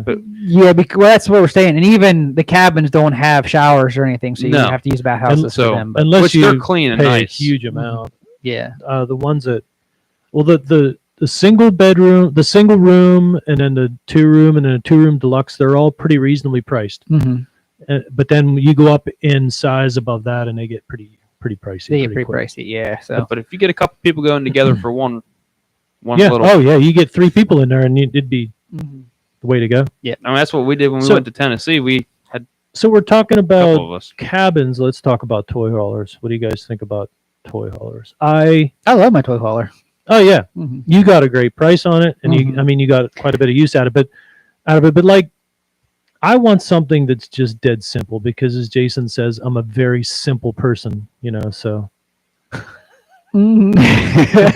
but I want a toy hauler that just is very simple. I want to design it and build it myself. Mhm. I don't need all the bells and whistles. I just need some space in That's there. the worst part about these new campers. Is there just They're full of bells and stuff whistles. you don't need, or Yeah. Well, see, It's- and with a layout that you can't use. Yeah. In And you Intech, can't get anything simple anymore. I love the Intech Discover. If anybody doesn't know what that is, Intech Discover, they build them. They're all aluminum frames. Thousands of acres. They are fabulous quality, and I want something that, if you look at the interior of the Intech Discover, it's their biggest model. If you look at the interior of that, that's something like I want. But I want the only thing it doesn't have that I want is I want real propane heat in there, like ducted propane heat, rather than having, just like a heat strip in the air conditioner. I want real heat in there. Mhm. But other than that, that thing's perfect. But they are expensive. They are But expensive. And Milton, Greg and I actually talked about that, and you were close. He had a deposit down on just a regular cargo trailer. I had were a gonna deposit convert down on to a toy a hauler. what make was that again? Oh, was it It was a high end. Oh, It was a high end one. yeah, it was the all aluminum company. Oh, what the heck's the name of it? Why can't I think of it? It's 3 letters. What is it? Aluminum ATC. ATC. That was ATC. I had and then the price, of course, went through the roof. I mean, nothing the supplier could do, but like just the price of materials and everything. So I backed out of that. Mm-hmm. And but yeah, do a DIY toy hauler, making it out of a quality cargo trailer, assuming you have the time, would be the way to go, Mm-hmm. because it would be built better than any toy hauler, really, with the exception of the Intech. The Intex is, as far as build quality, are very similar to the ATC toy haulers. They're just a lot smaller Yeah. than the ATCs and cheaper, but the Intex are very similar in quality. And I've been in the Intech to Discover, and they are. I mean, that's the best build. I liked what I saw from what you showed me. It was the Yeah. best built toy hauler I've ever been Yeah. in. I mean, it was really simple, well built. effective. do Doesn't you have one. remember the trailer that parked next to us at Hatfield McCoy last time we were down there? It was a box trailer like yours. Mm-hmm. They had like I don't even know what you call it. It was the garage door. Like you open the drop door in the back, but they had like a garage door in it that had a door in it, and they turned it in. Like they pulled all the machines out, put them on the cover or on the what do you want to call it? The ramp. They put it on the ramp, and then at night they would lift the machines up with the ramp and like use it to keep it off the ground, so people, if they were still, if they could feel it, kind of deal. But then they had the door on the back of it, and they turned it into a camper. They pulled all the stuff out, put it on the tonneau cover or the ramp, and then the rest of it was the toy hauler. Mhm. Like, and they had 2 kids, 3 kids, or something like that. I mean, there was like 2 families. that Okay, stayed in it. I do remember, because they had like a little, like, it was like a Razor 170, and it was a knockoff that one girl was riding around in. Yeah, okay, I do remember now. Yep. So I mean, it was kind of cool. They let us look around that a little bit. It was basic. They had flip down beds on the walls. I mean, simple. Which that's what you had talked about when converting your Converting what? cargo trailer into just doing something like that, a bed. I that would fold love to down. do that. And then I got lazy, and then I started looking at the Intex. I mean, realistically, I don't really have the time to build Yeah, to do a full build like that. Mm-hmm. But if I could get a cargo trailer that's insulated with windows, that's all I need. Yeah, I put could an take- air mattress in there. Yeah, I could do yeah. everything else. I have a fabrication shop. I can do everything else. I can have the fold down beds and stuff, and And I have a Propex heater. If anybody doesn't know what a Propex heater is, they are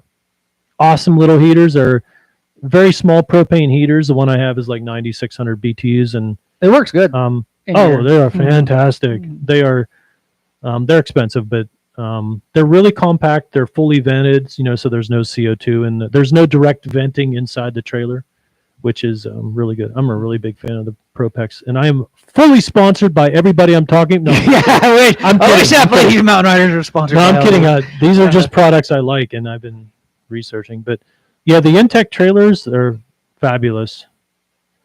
But See, I think at least I'm gonna at least put power and stuff in my cargo trailer, so Yeah. I can use that for a makeshift. Like if the whole family is not going with me, and I don't need to take the big giant Fleetwood, and I can just take the cargo trailer with an air mattress. And then there's the jumping jacks. That Trailers. works good though. It works good. Mhm. I like them. Mhm. I thought about buying a bigger one. Just a bigger one. Yeah. Oh. But the tent quality in those is really, really good. That's right, Really good. Milton. I'm winking at all the sponsors when we say that. I don't Yep, know. yep. Come on, Yeah. come on. I don't think I wouldn't mind being what the heck's the company? Oh, Raptor Toy Haulers. They could sponsor Appalachian Wow. Mountain Riders. Yeah. I mean, you talk about luxury big. toy haulers. Woo! Well, I saw that.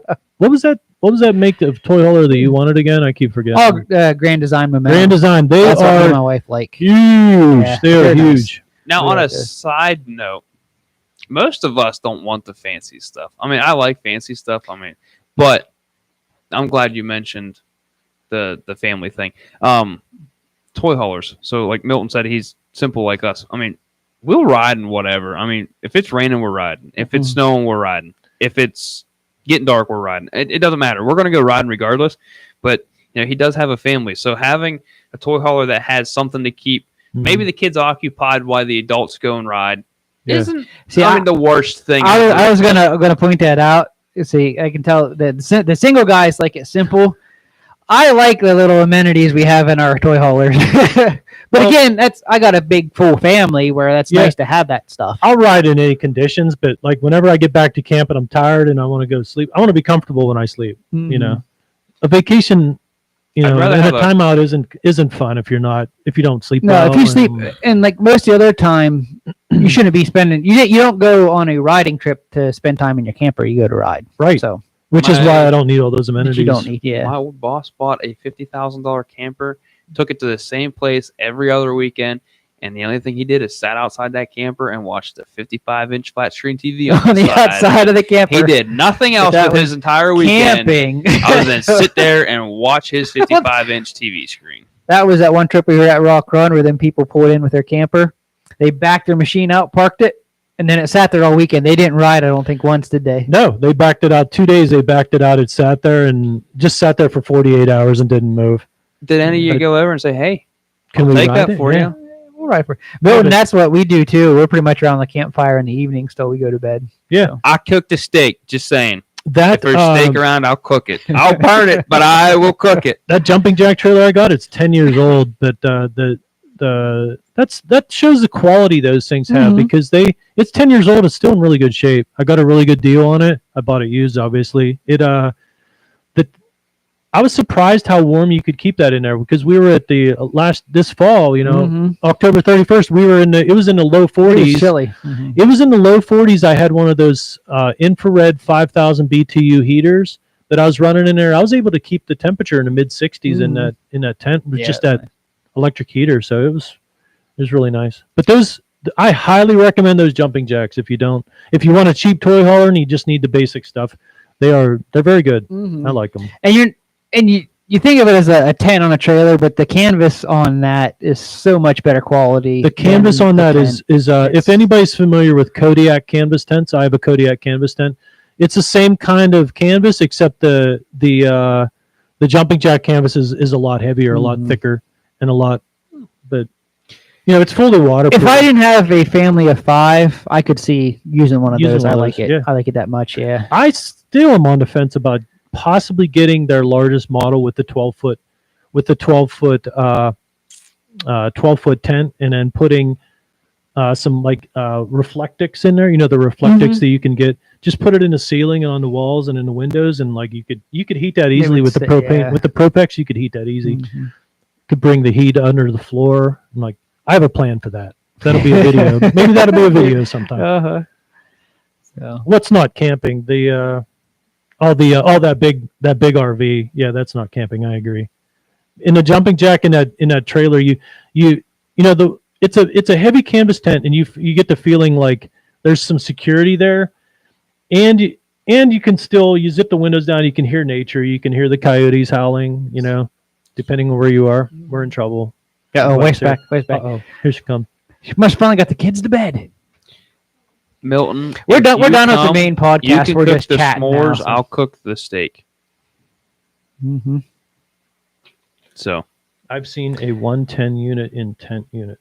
Wait, You know, I will say air in the summer. Wait, Teresa, okay. walk back over that way. Keep walking, keep walking, keep walking, keep walking. Stop! Back my way a little bit. Stop! Oh, too much. Back a little bit. Stop. Squat down a little bit. Slowly. Stop! Up a Now, little bit. isn't that creepy? Look, you can see her in the That window. is We have a ghost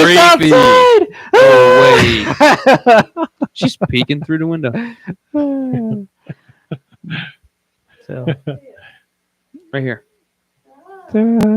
that's funny. That could be scary to the guy in the background because they can't see her in the camera. So, No, you just see this face float by the window. on a side note, you didn't use your halo light either, and the I did. I lighting- forgot to You turn it have- on, but I think with this You position have is a perfect. lot of side notes. I was thinking that too. He said that a lot this That's how I- podcast. On a side That's note. how I on a butt side into note. all those On a nerdy side note. conversations. You're talking about campers. I've never owned a camper in my whole entire life. I have neither. But you stayed in I mine. guess Once. What the place?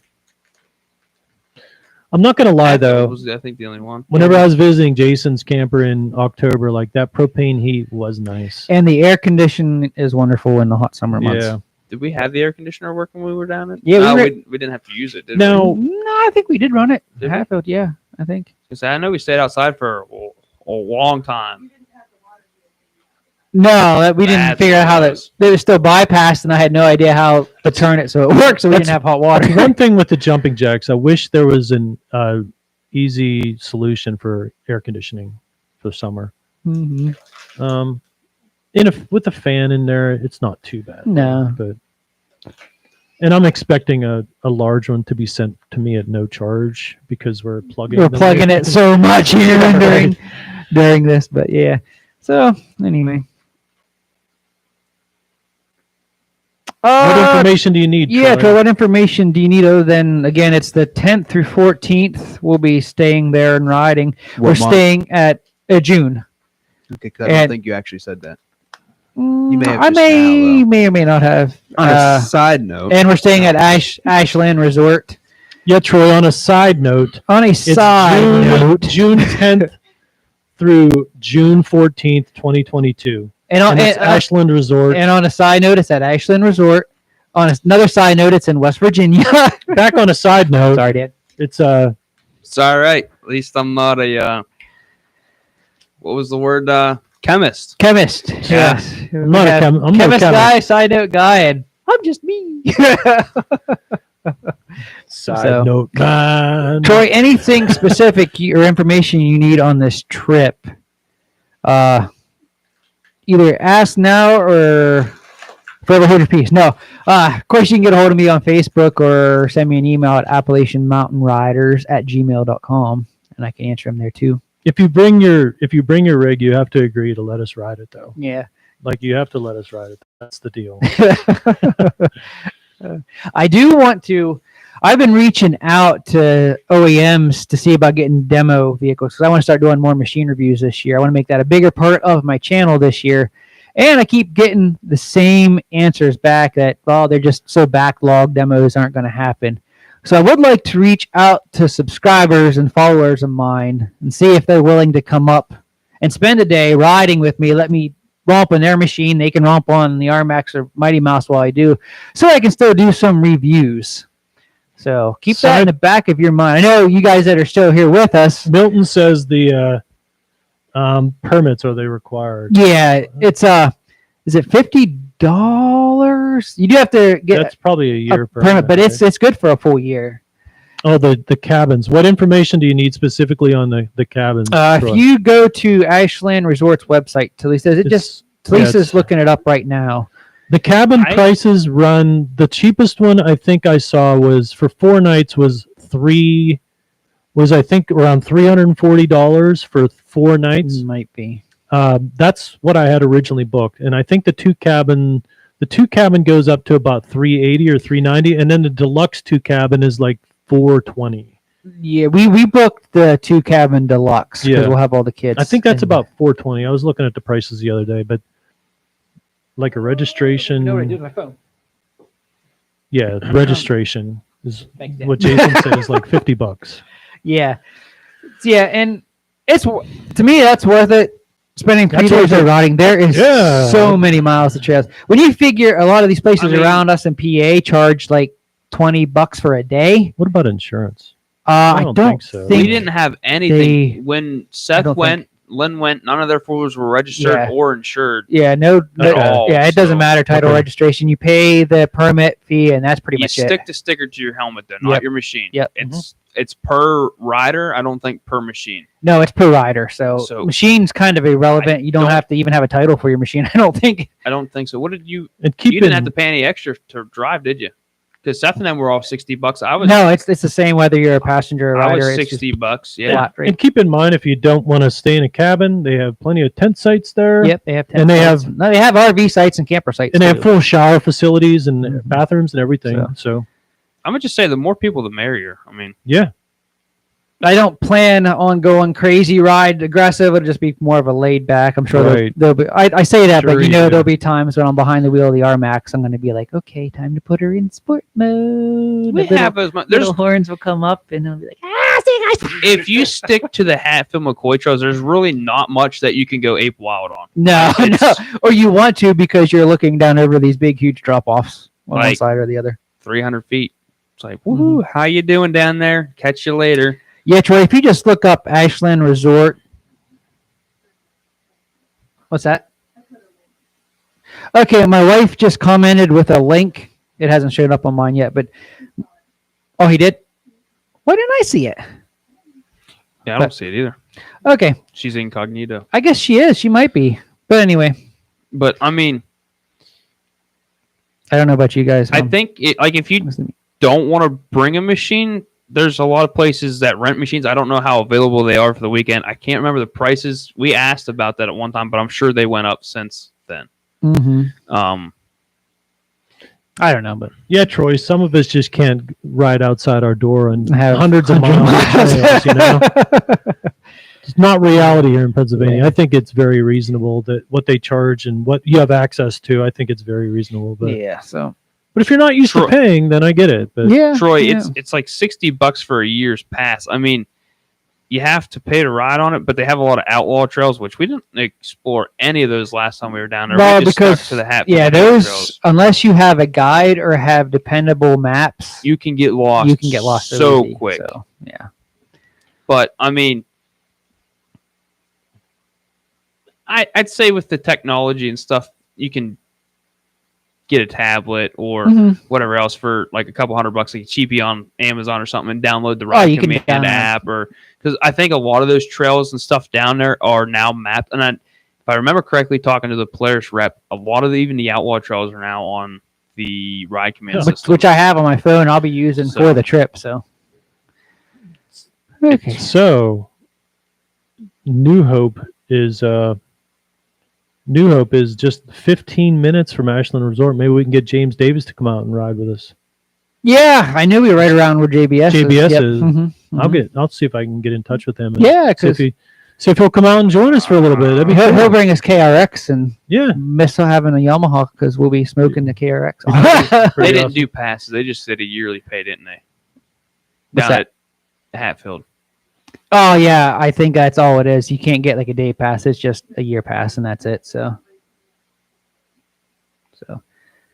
So I mean, Yeah, there is a it's there is a definitely 4-day worth it. pass, Troy. The 4-day pass is $60. yeah, 4-day pass is the same price as a 365-day pass. I mean, I'm not gonna lie. We put what 400 miles on, 500 miles on when we were down there. I don't know about Did that you much, but really? we put a pile of miles. I mean, because we're not stop and go riders. We don't ride for 5 minutes and sit for an hour. We ride and we will ride until all our day. hands Yeah. hurt. We'll and then stop for like a 15-minute lunch break, maybe half-hour lunch break, couple bathroom breaks here or We're there. to push But a couple rocks or we skip a couple that's rocks. something you to never keep know. in mind is when we ride, we put the miles on. Yeah, so. I mean, I'm pretty sure we put like 60 miles on one whack without even stopping. Yeah, at that we once, did. That Mhm. once. I We- can't wait. Yeah. I wish we it was kind next of- week. Yeah, we kind of kept track of how many miles we put on in between each thing. 'Cause I think I wrote them down because you were like, "Oh, let's see how many times we stop." It's like I think we got like 60 miles the one time, stuff like that. It's crazy. Mhm. It's And there's that many trails there. You can do that and just ride and ride and ride. we I think they have it over. luckily didn't come in across any big groups of people or anything like No. that, which is disappointing in like the hill climb mud bog areas because you like to see that stuff. Fun but spectator. I think between 200 and 300 miles of the trails is what we'll have access to. Mm-hmm. Something There's like a that. lot, and there's another, like you said, there's that fourth connecting trail that was not connected when we were there last time. We had Indian Ridge, Pinnacle Creek, and Pocahontas, Mhm. and now they've connected another trail to that, which I can't think of the name right offhand. So that's a whole new trail system we'll get to experience we didn't before. So But I mean, and you can ride roads down there. You can drive Yeah. into towns, go to Yeah, they have restaurants. ATV friendly towns down there, which would be awesome. I'm So not which sure they if they're did in all Virginia, friendly, too. but I think there were still towns that you had to watch going into. they still have roads marked that you cannot ride on, but some of them are. If you go down there and you realize where you're at and the roads that ain't marked, there's no one that's going to stop you. Mm-mm. It's like riding on roads in Pennsylvania. It's like there's no way. But I didn't realize. Not that we condone illegal activities such as riding on public roads. I didn't realize. I didn't realize how close we were to Ashland Resort when we went down. We were just like we Virginia. We were like 20 minutes away. we weren't far at all. No, when we rode Spearhead, we were not far Yeah. at all. And you say Ashland and the trails that you have access to there are a lot better. Oh, than they the are. ones They are. They're much Yeah. better. Yeah, I usually we carry Just like throw a 5 gas can gallon in the back. yeah, I usually throw a 5-gallon gas can. Now, There's no companies that offer a reserve tank greater than 1.6 gallons. Rotax tanks Rotopacks. are really nice, but you have to carry like 2 or 3. And don't get me wrong, they are really sleek and cool design. Like I don't think you're putting holes in those anywhere. mm-mm. They're very slim and whatnot. But you can strap a 5-gallon gas can in the back of your machine, even though you're not supposed You to. didn't- But you're not Well, technically Well, you supposed didn't to run clarify. road Is taxi. this a side note or is this a? This is this on definitely top a of it? side note. and Come on, on, guys. on another side note, we rode 3 days and we didn't have to fill up during the day. Lynn with his 4-wheeler is the only one that had to gas up. I have Yeah, to The gas up Mighty every day. Mouse I don't think was Seth had fine too all- much. His no. Fuller didn't chug it that bad. So I have to gas up every day with the Rhino. yeah, every day, but I we go didn't have through- to take. We took gas to ride during the day, but didn't actually need it. We would have been safe just to fill up every day. So Your rhino burns red. Does it? yeah, you can smell it when you're riding behind you. Burns rich. Mm-hmm. Well, that's good. It's better than lean. It I is guess. better than lean, yeah. But if you're Yeah. following it, you can smell it. Yeah. You bumped the camera, I saw it shake. This is just we're just hanging out with people now, so it doesn't matter so much. I'm getting sleepy there, guys. I'm sleepy. I thought about getting another stroker motor kit for that thing, and I'm still thinking. Still about thinking about it. That's all I wanted to say. I'm still thinking about it. I could be. If I was going to modify that thing, which I probably won't, I would go another JBS stroker Mhm. motor. That thing was. The I Rhino, really like for that what it Rhino. is with the sheave, is plenty for a Oh, trail ride. That It those still looks sheaves, good. performance sheaves, in those Rhinos just transforms those things the way they Mhm. run. So I don't know. That's what got everyone started around here was the rhinos. Jesse, you had one. You had two. I like didn't them. you? just one. You only had one. I had a couple Grizzlies, but just the one That's Rhino. right. Yeah, you didn't have it very long, but it got you into the 500 real quick. Well, that's why I got it. Is we had the Grizzly, and I was having back issues, and riding the 4-wheeler was pretty much killing my back. Oh man. And so we bought the. It's better now. I'm not working construction anymore, so my back's great now. It's amazing how that works. Really old. He was what, 8 years younger than you. Yeah, that was 8 years ago, 9, 10 years ago. I was in my 20s.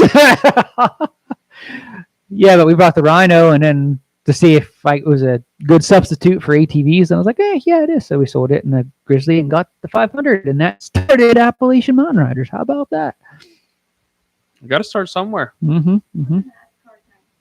That's people not there. A fuel tank he's talking about. So, What? I don't know. Are you guys winding down here? I was just waiting for some more side notes from. There's more The side notes chemist. from Greg from chemist. Any chemist notes? I think he's sleeping. What? Yeah. Yeah. Everybody is about them razors. Not, Yeah. not, I prefer Calm Gillette. down, Milton. I prefer- Calm not, down. not these two. I Calm mean- down, Milton. I prefer Gillette actually. Whenever I buy them, I mean, I don't. I'm sure he'll let you drive it. We'll make him like. Oh, yeah. I'm more of an electric That's- clipper kind of guy. Like I I like mean- the electric clippers. They do it. I plan on putting a lot of miles on the RMAX, but I'm taking the Turbo 500 for people that want to see it. They can see it. So Okay. I'm gonna drive. Yeah, well, Yeah, Dan's but probably there's gonna a- end up driving. there's a anyway. deal How much different the R or the 500 is going to be compared to the last Last time had we it were down there, I was on stock suspension with 27-inch tires. No, wait. Troy says he's definitely coming if Did you have- if no, I you thought let you him had the, let him drive your turbo. I thought you had the Walker Evans on it then. Did I have to walk around? I think I guess I did Because have you those had shocks, them but turned up. still, it's nothing compared to having the long travel. No, So it still shook the bejeepers out of you. yeah, so it'll be like riding on a cloud now. Now it feels like we had it at Rock. No matter what shocks Mhm. you have on that P500 with stock suspension arms, it's a pretty rough ride, right? Oh yeah, I mean the Walker Evans makes a big difference, but driving aggressively, he still bounces you around pretty good. Milton, with I'm a- offended. So are you Long travel. are you going to let Troy ride your? Yes, Okay. yes. All right. I will have Yes. it there to show off, so anyone interested in driving it will be allowed to drive it. Y'all ignoring the fact that Milton's bullying me over here? No, I think it's quite funny. And I don't. we bully you as like well about I your don't think it's razor funny at all. passion. Razor passion.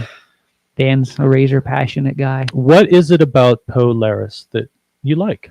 I'm just going to ask it. I'm not being biased. I will asking. say I'm just asking. What is it about the you like? reason why I give Polaris a hard time. I love Polaris for the fact that they're made in the USA.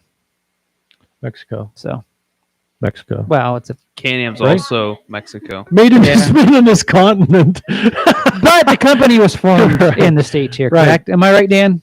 I believe so. Yes. It Can-Am's was. not too far. I think most stuff in Mexico for Can-Am's. So I mean, a lot of I parts of think- everything comes from all I- over the world, but I think Polaris.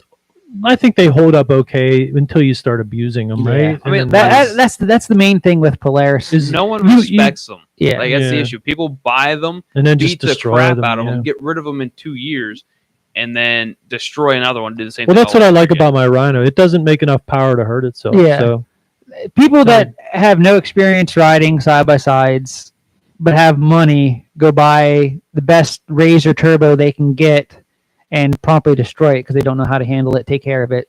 And then that does give I think Polaris worse rap for dependability than probably what they deserve, but I I don't- don't know.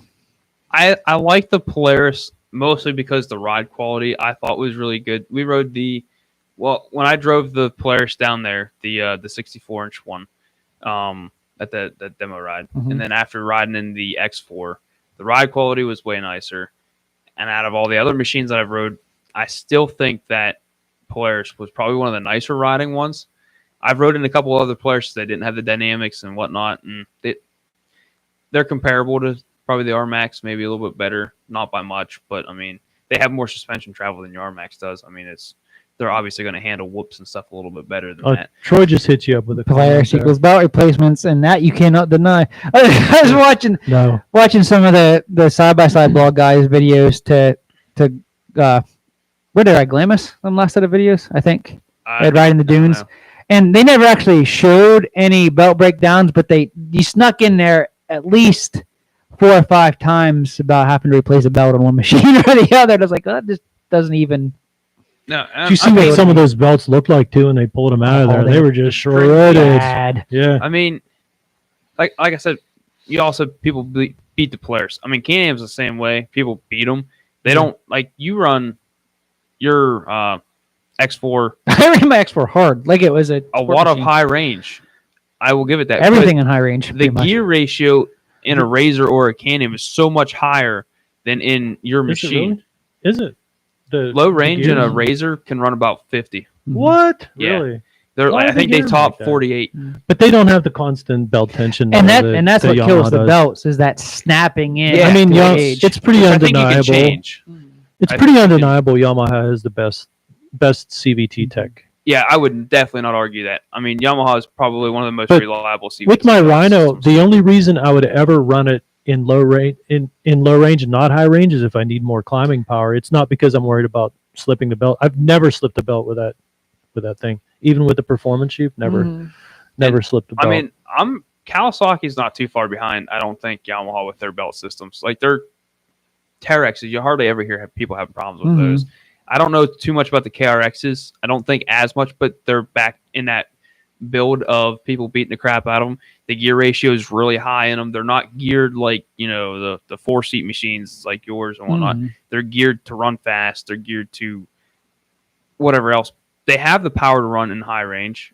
Most of the stuff we do around here, still not that great on them. Like low range would be like your high range running in your machine around here. Mhm. Like it has the power to do it in high range, but you shouldn't. Yeah. Your machine can handle it in high range because, like you said, the belt tension, stuff like that stays consistent. So when you're in and out of the throttle trying to like let me let off so I don't hit this too hard, and then you hit it again, it's like snapping consistently. Yeah, that's what destroys the Polaris belts. Yeah. Is that? And if you run it in low range, most of the time the belt tension stays tighter in the Polarises. But I like them, the ride quality, the seat height. You can see out of the front of them. You can see what you're looking at.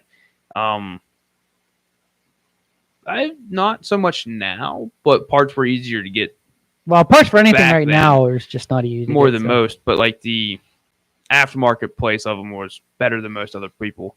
I just like them because they're fast also, and they make wishy sounds. Have you, Can-Ams you sit down inside you- of, you can't see have out you of ridden them. in the turbo Polarises? I drove one. Are they fast? I've never been. You were hampered by what you could do in it during the demo. Oh, you were at a That demo was at that ride. demo ride, okay. so I it's- still Forget it. hit 79 mile an hour going Mm, across but- that straight field before I caught up to everyone else and got the Wow. death stare You from the got- guy leading the pack. So that's how I found out they can go so fast and low. Wow. We were coming up over the hill and I was on low range. And Seth's like, "Are you still in low?" And I was like, "Yeah." He was like, "You're going like 48 mile an hour." And I'm just like, "Yeah." And he goes, "You got to stop with that in high range." I said, "No, I don't. Not my machine." Bump. Right in high range, I went, smacked her to the floor. And a matter of 4 seconds, I was at like almost 80 mile an hour. I was just like, what in the world? Also launched it. That was, I'd say, a good 10-foot gap in that. And I launched it right across the opening, the ski resort. Seth was scared. He was like, "I'll never do that again." I'm just like, "That was the best thing ever." The guy behind me probably wasn't thrilled at all. Happy you're pelting him with rocks and I punched it at the bottom of the hill at like a 10 mile an hour roll and just lit the tires the whole way to the top at like 40 and probably cleared 5 feet of ground clearance off the ground with that. I mean, it was ridiculous. I mean, awesome. Handled everything I put it through. Mhm. I would have a performance machine if there was somewhere to like ride it on the East Coast, but really, I mean, the Silver Lake Sand Dunes up in Michigan.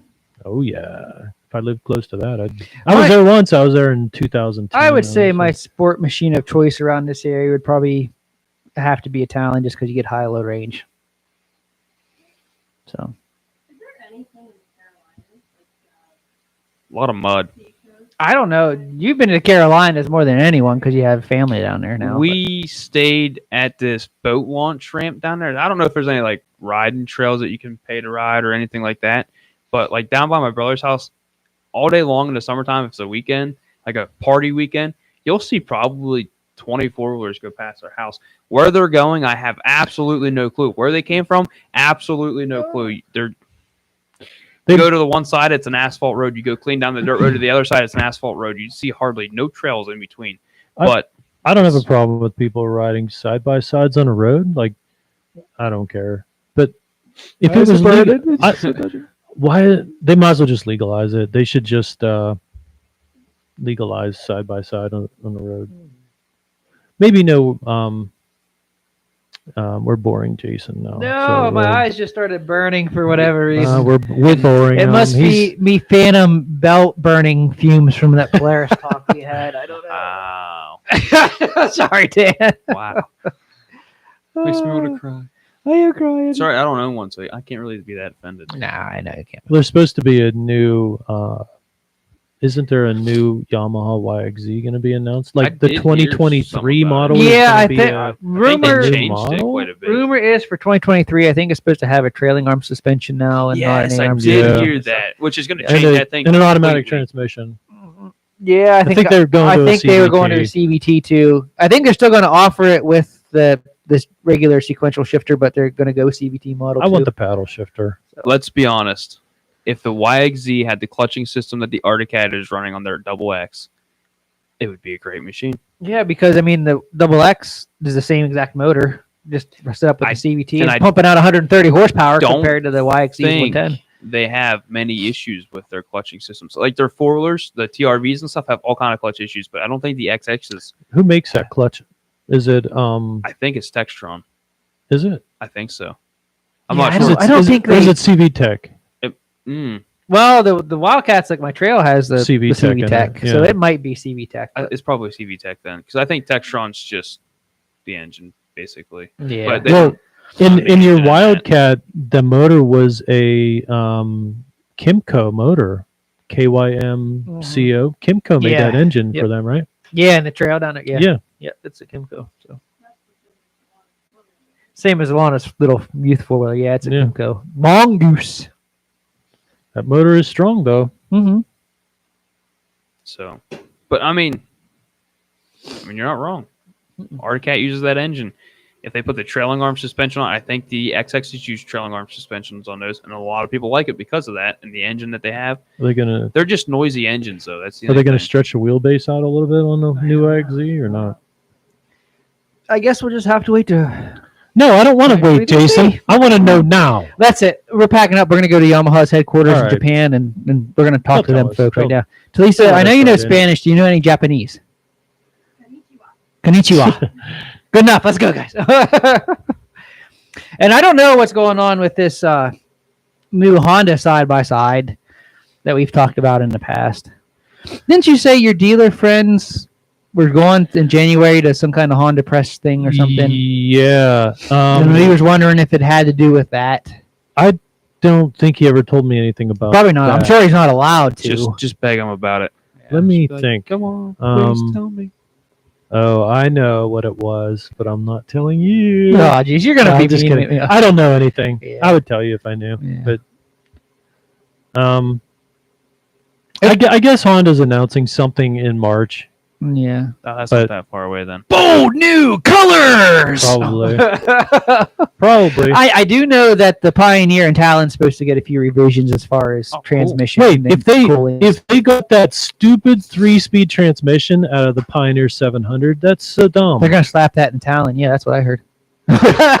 No, if they put a 5 or 6-speed paddle shift transmission in that Pioneer 700, I would probably buy one of those. Yeah, that is the biggest downfall. But that that stupid buggy is that automatic transmission. it's a strong motor in it, Mhm. but that transmission is so dumb in that thing. There's videos of guys going climbing up inclines in first gear, and it just stalls out. Yeah, It just sits there. That's at elevation, though. it It's is. an But, elevation, you but, run into that kind of. First, you got to year- admit that transmission is dumb. in Yeah, that the thing. Like, Pioneer what were they 700 would be a thinking? lot better vehicle with a different transmission. Yeah. the first year, 6-speed paddle shift, just like the P500. the first year, the first year the Pioneer 700 came out, they at Harmony over on the other side of Mahaffey, they have a 4-wheeler pools and stuff. Yeah. They had one of those 700 Pioneers there, and as soon as they hit it off the line, it just started smoking. Like something internal was smoking. Obviously, it was the clutch. We know that. It was Burning the wet clutch. slipping That so was a bad. Pioneer 700? Yeah, it was like the first year they come out, the guy had it there. It slipped the Yeah, clutch I the don't- whole way down, but somehow managed to outpull It's literally still pulling it. everything Uh-huh. there. But it was slipping the clutch. By the time it got done, it was smoking so bad you couldn't see the machine. Well, see, that's the transmission was done, but the rest of the Honda kicked in and took it the rest of the way. I don't understand why they made a decision to put that kind of transmission in that thing. But it would have been They put a Okay. 5-speed in the 500. They put it 6-speed in the. Well, the 680 Raycon, is it the same transmission that's in that? I'm thinking that just has a 3-speed with torque converter. does doesn't it? I thought does they had electric shifting. Well, you can still shift it, but I'm still thinking it's the same 3-speed because you can electric shift or I thought it paddle was like shift a to 5-speed. 700. I thought the now, but Rincons were all maybe 5-speed. I don't know. Maybe, but I've seen a lot of crazy stuff with the 1000 also. oh yeah, and there's a lot of crazy. But just like the 500 now, there's a lot of crazy 1000 builds. You don't need any crazy like dual clutch technology in a P700. Just put Put the transmission out of the 500. put a 700. bigger version of the P500 and transmission in there, I kinda and it would I be really did you would like sell the a ton of Pioneer. those things. I mean, I did like it. It's not as nice and refined as the Wolverines, but it was still a good machine. Yes. It wasn't a good people hauler the way the bed was set up with them seats, but No. overall kinda it was a cramped. nice machine, and it would. But I like the fact that you can still fold the seats down and use it. use it as a dump bed. Yeah, Mhm. that was really the only thing that was really nice about it. You could still use it as a practical utility sport side by side. Mhm. The R Max is kind of like sport, no utility. Yeah. Well, you get the 2-seaters utility because you have the dump bed, but I mean, Irrelevant. Irrelevant. I don't know how many RMAX owners out there actually are using the dump bed. Probably not very many. So, yeah. Oh, everything wicked. Yep. wicked. Our nice podcasting table. Yes, Did you we ever are. get the other video that we made of us playing ping pong put into the other video? No, see, this is part of our podcast experiences. We play ping pong either before or after or both. Before we podcast or after we podcast. So, If they change the Pioneer, that might be my next ride. Mhm. If they change it to put a decent transmission in there. Yeah. The But anyway, 700. yeah. I don't see the 700 ever changing. I see Honda dropping the 700 from their line altogether before they change the transmission in that thing. Really? The 500 and 1000 outsells the 700 by leaps and bounds. Do they really? Mhm. But there's a reason for that, though. Mhm. Is because it has a dumb It's transmission in it. that is pretty much the only reason. Yeah, so fix that and you'll sell fix the them. transmission. And Fix them. if Honda would throw in a locking differential in the 500 from the factory, they'd sell a lot more too. Yeah, why Just don't they saying. fix that too? I Would- don't know. I know. We was hoping it'd be fixed with the 520, but it has not been fixed. So You guys want to go work? we need to go work for Honda or Yamaha. Look, we'll just be like, look, don't do dumb stuff. Do it. Make stuff the market wants. Mhm. Honda definitely needs to bring back the Pilot and the Odyssey. The singles Mhm. throw that 700 motor in a single seat buggy, a little bit bigger than the Odyssey. Mhm. I would buy one. 5-speed paddle shifter. Five or 6 speed paddle Mhm. shifter with reverse. Maybe even have like a crawling range in there, but to have a bigger, just quite a bit bigger than the Odyssey, but a lot smaller than like the Polaris. Yeah, it could probably benefit from a little longer wheelbase. And, I'm talking like a weight of like 700 or 800 pounds, and make it top speed 55 miles an hour. I would buy one. Mhm. It'd be awesome. That's all you need around here. Mhm. Guys out west are like, oh, that's nothing. But like whenever you ride in the Appalachian Mountains, you can't use all that power. You can't. Your what you said earlier about the Odysseys and the Pilots, everything Wicked said the same thing. Bring back the Pilot. That's why we were talking about it. On a Yeah. side note, Dan, that's why we started talking I'm about sorry, I that. Because was we saw that Googling something. comment. If Honda brings back a single seat with a 700 in it, I'm suing them. yeah. Yeah. It was our idea. It was We my- came up with it. It was my idea 4 weeks ago. Oh, jeez, you guys are so dumb. And I agree, Shane. The 700 motor is a good motor. It's just the transmission stuff just makes it. lack Actually, in the power. 700 cool. motor comes out of that quad I have, the 700 double X. 700 double X, I don't. and that's actually rated higher in horsepower than the Raptor motor. Mhm. So the power's It's there. there. It just they It's if they tuned have silly power delivery on it. See, and everything would And hit it. That would be like perfect competition for the RS1. The 1000 no one R has Pilot. competition for See that. why hasn't anybody done that? Yeah, I don't That know. would Well, for the same reason, Yamaha has yet But to sell stick the 850 or 1000 in the Grizzly like everyone we'll wants. sell it at a price point that is like just right around the ATV price point, and Mhm. you're going to sell a boatload of those things. Maybe they'll offer us jobs like Yeah. Any Yeah. reps from like Honda or Yamaha listening? I mean, I don't know, Talisa, would you be willing to relocate for a job like that? I mean, that would be a pretty sweet job. Michael, Like- I actually had just emailed Honda again the other day to find out what's going on with the 520, and I would imagine it's the same as it is with everyone. There's just too big of a supply versus demand need that they're not sending out any demo units to any media outlet whatsoever just because they don't have the machines to fill the orders that are coming in for buyers. So I did email them. That was just Thursday or Friday of this last week, and I'm waiting to hear back from them. Hoping I can still make that happen this year. But Yeah. unless supplies Cool.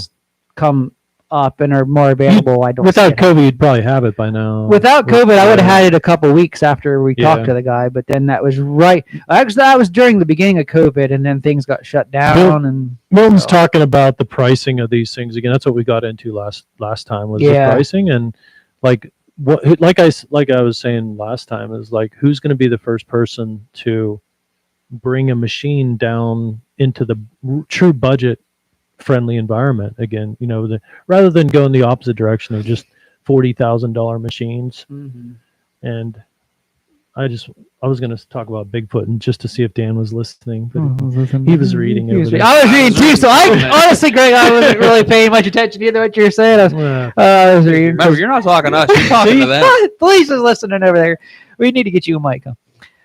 Yeah, like Milton's saying, a lot of the machines that you are seeing in dealers, they're Nitro. already sold by the time they're there. So what is it? Which ones are already sold? Just any machines you see in dealer, a lot of them's already sold by the time they show up. Yeah. So that's all they're getting is the ones that are orders for. So, but anyway. So yeah. Yeah, I think right. Troy. I think we're gonna call it quits Wrap for it now. up. We're going for 2.5 hours. What's That's the longest we've ever been here. What's the been topic online. next week? Or There- not next There week. is Next month. there is no topic. It's going to be an open forum night. Which Remember? basically Oh, we is just it did. next time? Next month. We're not going to have any specific topic. We will just talk about whatever we feel like talking about. So Like we did tonight. it can be whatever you guys desire. We'll talk about, discuss. If you have questions on anything or not. What's that? Related to power sports, yes. Try to keep it related to power sports. But it's just going to be an open forum night where we'll just see what we talk about. So, and no, it's not because I'm lazy and don't want to come up with a topic. It's just because I was lazy this month and didn't think of one before we started. So Then I think it's good to kind of clear the air and see what everyone else wants to talk it about. is. It is. You get good ideas for future. You have an open forum night where you're just talking about a bunch of several different things that can give you some great ideas for future episodes. Yeah. I do have some future episodes up there, written down ideas, but I thought let's just have an open forum night where we can just get together and talk. So Sounds that'll be next like a month's plan. podcast. So guys, everyone that's joined in, especially for you guys that have been here pretty much the whole 2.5 hours, I appreciate it. And the support you're giving the podcast. I appreciate the support for Appalachian Mountain Riders as well. And Dan and Greg, thank you for joining me tonight. It was a lot of fun. Once again. Let's be honest. You joined us. I That's what joined happened. you. You're Joined right. you, yeah. You're right. I joined you. You didn't join me. Right. Okay. On a side Still note, the outsider, huh? Fine. All right. well, we are gonna get Seth back here. I just need to get another mic holder so we can get Seth back here. We will have the full squad once again. I would actually have him here now because I have a fourth mic, but my fourth mic is not working. It's a USB like only, Mm-hmm. and it quit working on me for some reason. So What he's trying to tell me is I'm losing my spot. That's what? he's No, trying to I am tell not me. saying that. Chemist is fired. On a side note, guys, Like he didn't even pull me in the office. thanks for to tell me. watching, and we will see you on the next podcast, and I'll see you guys in the next Good night, Appalachian Mountain everybody. Rider video. and And keep on riding. I add that in post.